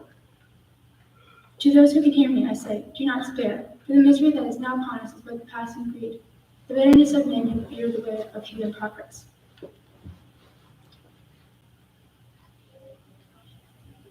Hate that is the hate of the hate of men will pass and dictators die, and the power that your criminal people will return to the people. And so long as men die, liberty will never perish. Soldiers, don't give yourselves to brutes, men who despise you and slave you, who regiment your lives, tell you what to think, what to do, what to think, and what to feel, who drill you, diet you, use you as cannon fodder, use you as cannon fodder. Don't give yourselves to these unnatural men, machine men with machine minds and machine hearts. You are not machines, you are not cattle, you are the men, you are men. You have the love of humanity in your hearts. Do not hate, only in love to hate. In love to the unnatural. Soldiers, don't fight for slavery, fight for liberty. In the 17th chapter of St. Luke, it is written, the kingdom of God is within man, not one man, no group of men, but in all men, in you. You the people have the power to create happiness, the power to create machinery. You the people have the power to make this life free and beautiful. You the people have the power to make this life a wonderful adventure. Then, in the name of democracy, let us use that power. Let us unite. Let us fight for a new world, a world of reason, a world that will give men a chance to work, that will give youth a future in old age of security. By the promise of these things, brutes have risen in power, but they lie. They do not fulfill that promise. They never will. Dictators free themselves, but they enslave the people. Now, let us fight to fulfill that promise. Let us fight for a world of reason. Let us fight. Let us do away with national barriers. Let us do away with greed, with hate, and intolerance. Now, let us fight for a world of reason, a world that will give, a world where science and progress will lead to all men's happiness. Soldiers, in the name of democracy, let us all unite.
I'm Max Wiley. I'm in 10th grade. Address in Independence Hall by Abraham Lincoln. I'm filled with deep emotion. I find myself standing here in this place where we collect together the wisdom, the patriotism, and the devotion to principle from which spring under the institutions which we live. You have kindly suggested to me that in my hands is the task of restoring peace to the present distracted condition of this country. But I can say in return, sir, that all the political sentiments I have entertained have been drawn, so far as I've been able to draw them, from the sentiments which were originated and given to the world from this hall. I've never had a feeling, politically, that did not spring from the sentiments embodied in the Declaration of Independence. I've often pondered over the dangers that were incurred by the men who assembled here and framed and adopted that Declaration of Independence. I've often pondered over the toils that were endured by the officers and the soldiers of the army who assembled here and achieved that independence. I've often inquired myself, what great principle or idea that kept this Confederacy so long together? It was not a mere matter of separation from the colonies from the motherland, but that which gave liberty, not alone to the people of this country, but, I hope, to the world for all future time. It was that which in due time the weight would be lifted from the shoulders of all men. This is a sentiment embodied in the Declaration of Independence. Now, my friends, can this country be saved upon this basis? If it can, I'll consider myself one of the happiest men in the world if I can help to save it. But if it can, it will be truly awful. But if this country cannot be saved upon this principle, I was about to say, I would rather be assassinated on the spot rather than to surrender it. Now, in my view of the present aspect of affairs, there's no need for bloodshed and war. There's no necessity for it. I'm not in favor of such a course. And I may say in advance, there will be no bloodshed forced upon the government. The government will not use force unless force is used upon it. My friends, this is a wholly unprepared speech. I did not expect to say a word when I came up here. I suppose I was going to do something towards raising a flag. I may, therefore, have said something indiscreet, but I've said nothing but what I'm willing to live by, and in the pleasure of Almighty God, die by. Thank you.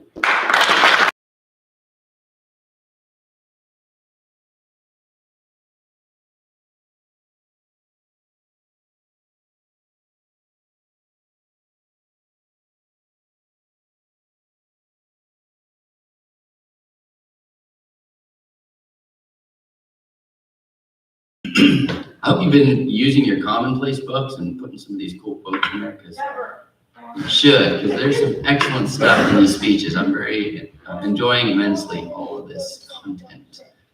My first time to listen to some of these. We've got 4 students left, 11th and 12th grade. I'm going to give our judges the opportunity to take a quick break if they need to. This is a wholly unprepared speech.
judges while we all get back into our chairs. There we go. Come on back in, buddy.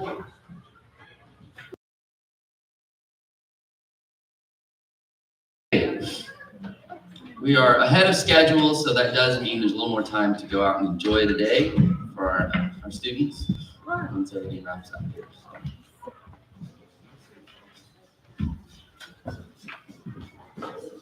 Knox does not have a bell, we have a tambourine.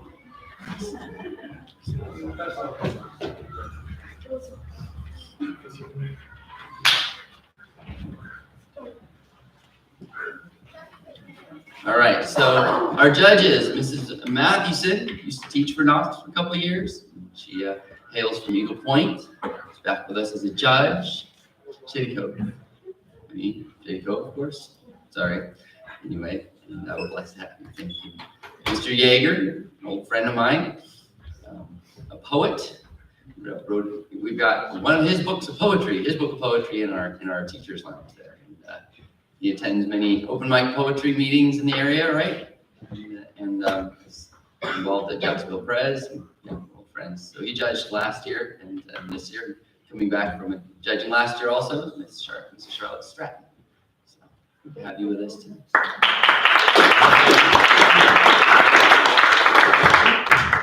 All right. Well, without further ado, we've got 4 more students. We've just finished up the 10th grade, so now we're moving into 11th and 12th grade. So, ladies and gentlemen, let's hear this.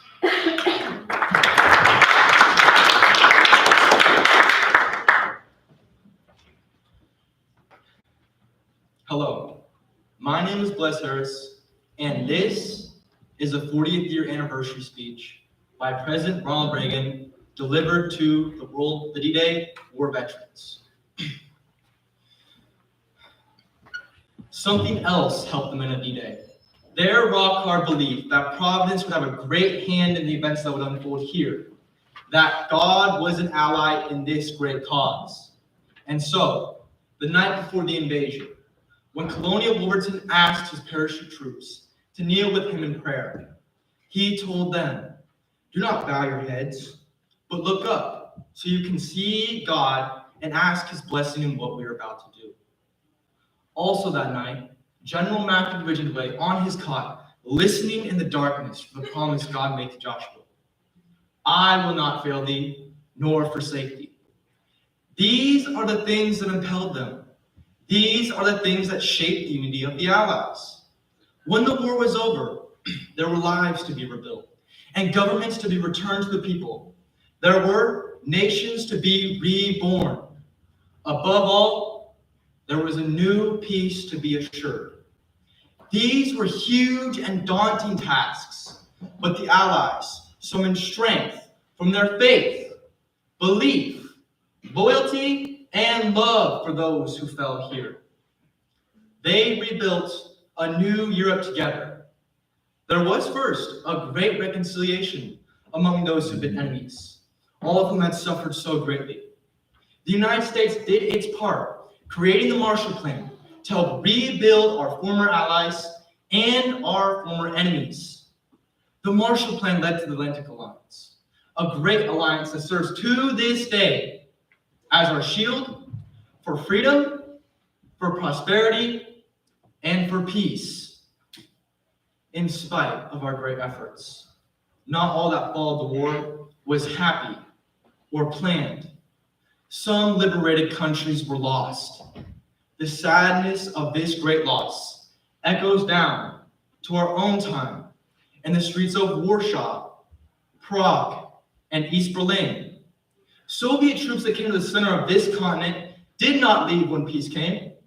They are still here, uninvited, unwanted, unyielding, almost 40 years after the war.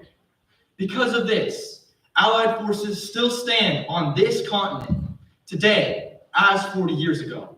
Our allies are here for only one purpose: to protect and defend democracy. The only territories we hold are memorials like this one and graveyards where our heroes rest. We in America have learned bitter lessons from 2 world wars. It is better to be here, ready to protect the peace, than to take blind shelter across the sea, rushing to respond only after freedom is lost. We've learned that isolationism never was and never will be an acceptable response to tyrannical governments with an expansionist intent. But we try always to be prepared for peace, prepared to deter aggression, prepared to negotiate the reduction of arms, and yes, prepared to reach out again in the spirit of reconciliation. In truth, there is no reconciliation. We would welcome more than a reconciliation with the Soviet Union. So together, we can lessen the risks of war now and forever. It's fitting to remember here the great losses also suffered by the Russian people. 20 million perished. A terrible price that testifies to all the world the necessity of ending war. I tell you from my heart, we in the United States do not want war. We want to wipe away from the face of the earth the terrible weapons that man now has in his hands. And I tell you, we are ready to seize that beachhead. We look for some sign from the Soviet Union that they are willing to move forward, that they share our desire for love and peace, and that they will give up the ways of conquest. There must be a change in there that will allow us to turn our faith and hope into action. We will pray forever that someday that change will come. But for now, particularly today, it is good and fitting to renew our commitment to each other, to our freedom, and to the alliance that protects it. We are bound by what bound us 40 years ago, the same loyalties, traditions, and beliefs. We are bound by reality. The strength of America's allies is vital to the United States, and the American security guarantee is essential to the continued prosperity of Europe's democracies. We were with you then. We are with you now. Your hopes are our hopes, and your destiny is our destiny. Here, in this place, where the West held together, let us make a vow to our dead. Let us show them by our actions that we understand what they died for. Let our actions say to them the words from which Matthew Ridgway listened. I will not fail thee, nor forsake thee. Strengthened by their courage, hardened by their valor, and born by their memory, let us continue to stand for the ideals we lived and died. Thank you very much, and God bless you all.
My name is Kaylee, and I'm in 12th grade.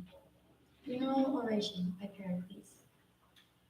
The unfortunate who has no hope of a change for the better has less reason to throw away his life than the prosperous who, if he survive, is always liable to make a change for the worse, and to whom any accidental fall makes the most serious difference. To a man of spirit, cowardice and disaster coming together is far more bitter than death striking him unperceived at a time when he is full of courage and animated by the general hope. Wherefore, I do not pity the parents of the dead here today. I would rather comfort them. Okay. You know that your dead passed away amid manifold vicissitudes, and that they may be deemed fortunate who have gained their utmost honor, whether an honorable death like theirs or an honorable sorrow like yours, and whose happiness has been so ordered that the term of their happiness is likewise the term of their life. I know how hard it is to make you believe this, when the good fortune of others will too often remind you of the gladness which once lightened your hearts. And sorrow is felt at the want of those blessings, not which a man never knew, which were a part of his life before they were taken from him. Some of you are of an age at which they may hope to have other children, and they ought to bear their sorrow better. Not only will the children who may hereafter be born make them forget their own lost ones, but the city will be doubly a gainer. She will not hereafter be desolate, and she will be safer. For a man's counsel cannot have equal weight or worth when he alone has no children to risk in the general danger. To those of you who have passed their prime, I say, congratulate yourselves that you have been happy the greater part of your days. Remember that your life of sorrow will not last long, and be comforted by the glory of those who are gone. For the love of honor is ever young, and not riches as some say, but honor is the delight of men when they are old and useless. Thank you.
name is Katrina Anderson, and I'm in 12th grade.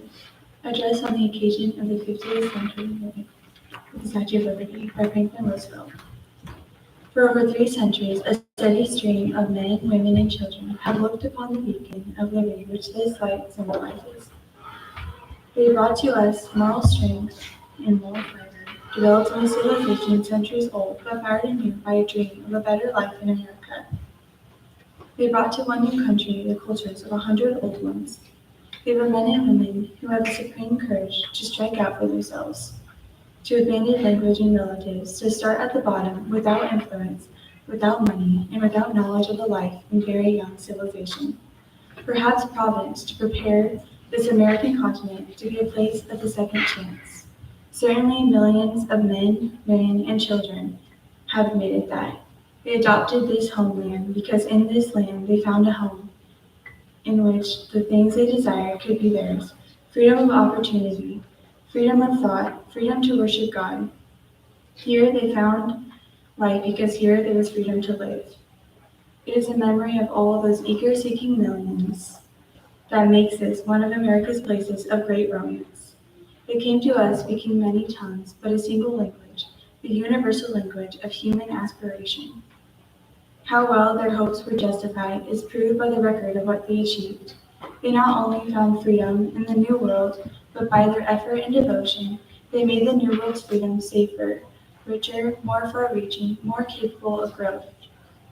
Within the present generation, that stream from abroad has largely stopped. We have within our shores materials out of which we shall continue to build an even better home for liberty.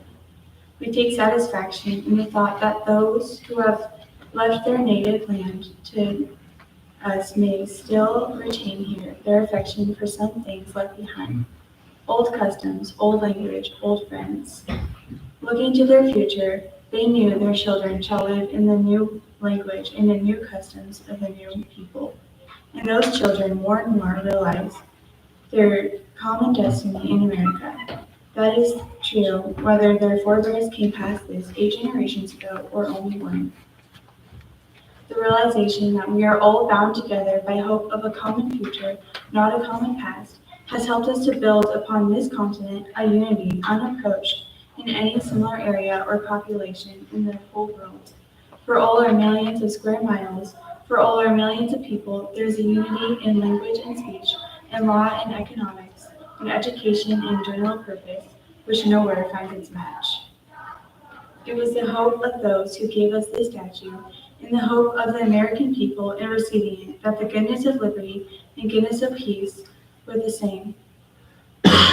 Grover Cleveland recognized the unity of purpose on this spot 50 years ago. He suggested that liberty, enlightening the world, would extend her rays from these shores to every other nation.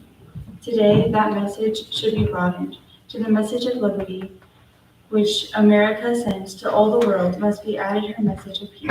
It is fitting, therefore, that this should be a service of rededication to the liberty of peace which this statue symbolizes.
Hello, my name is Henry Lockett. I'm in the 12th grade.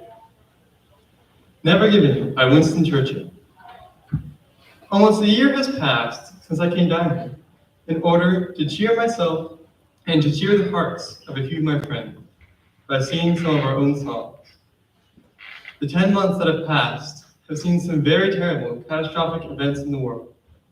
Ups and downs, misfortunes. But can anyone sitting here this afternoon, this October afternoon, not feel deeply thankful for what has happened in the time that has passed, and for the great improvement in the position of our country and our home? Why, when I was here last time, we were quite alone, desperately alone. And we had been so for 5 or 6 months. We were poorly armed. We are not so poorly armed today, but then we were very poorly armed. We still had the unmeasured menace of the enemy and their air attack still beating upon us. And you yourselves have had experience of this attack. And I expect that you are beginning to feel impatient, that there has been this long lull with nothing particular turning up. But we must learn to be equally good at what is short and sharp and what is long and tough. It is generally said that the British are often better at the last. They do not expect to move from crisis to crisis.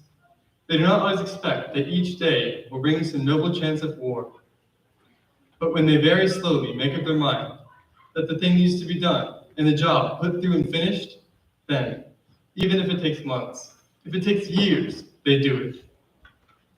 Another lesson I think we may take, just throwing back our minds to the meeting here 10 months ago, is that appearances are often very deceptive. And as Kipling well says, we must meet with triumph and disaster and treat those two imposters just the same.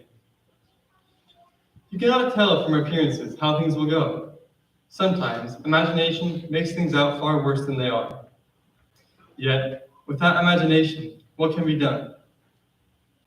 Those people that are imaginative see many more dangers that perhaps exist, certainly many more than will happen.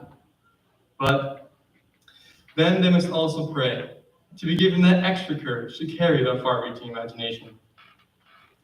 Surely, what we have gone through in this period, I am addressing myself to the school, what we have gone through in this period of 10 months, the lesson is never give in. Never give in. Never, never, never. Never in nothing, great or small, large or petty. Never yield to force.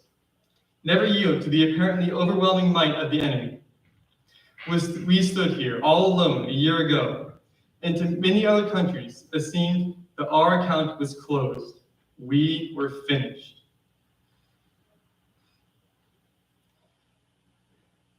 All of our tradition, our songs, our school history, all the history of this part of the country were gone and finished and liquidated. Very different is the mood today. Britain, other nations thought, had drawn a sponge across their slate. But instead, our country stood in the gap. There was no flinching and no thought of giving in. And by what seemed like a miracle to the people outside these islands, though we ourselves never doubted it, we now stand in that position where I can say surely that we only need to persevere to conquer. You sang here a verse of a school song, that extra verse written on my honor, which I was very greatly complimented by, that you have repeated again today. But there is one word in it I would like to alter. I wanted to do so last year, but I did not venture to. It is the line, "Not lest we pray in darker days." I have obtained the headmaster's permission to change the word darker to sterner. Not lest we pray in sterner days. Do not let us speak of darker days. Let us rather speak of sterner days. These are not dark days. These are great days, the greatest days our country has ever lived. And we must all thank God that we have been allowed, each of us according to our stations, to make these days memorable in the history of our race. Thank you all.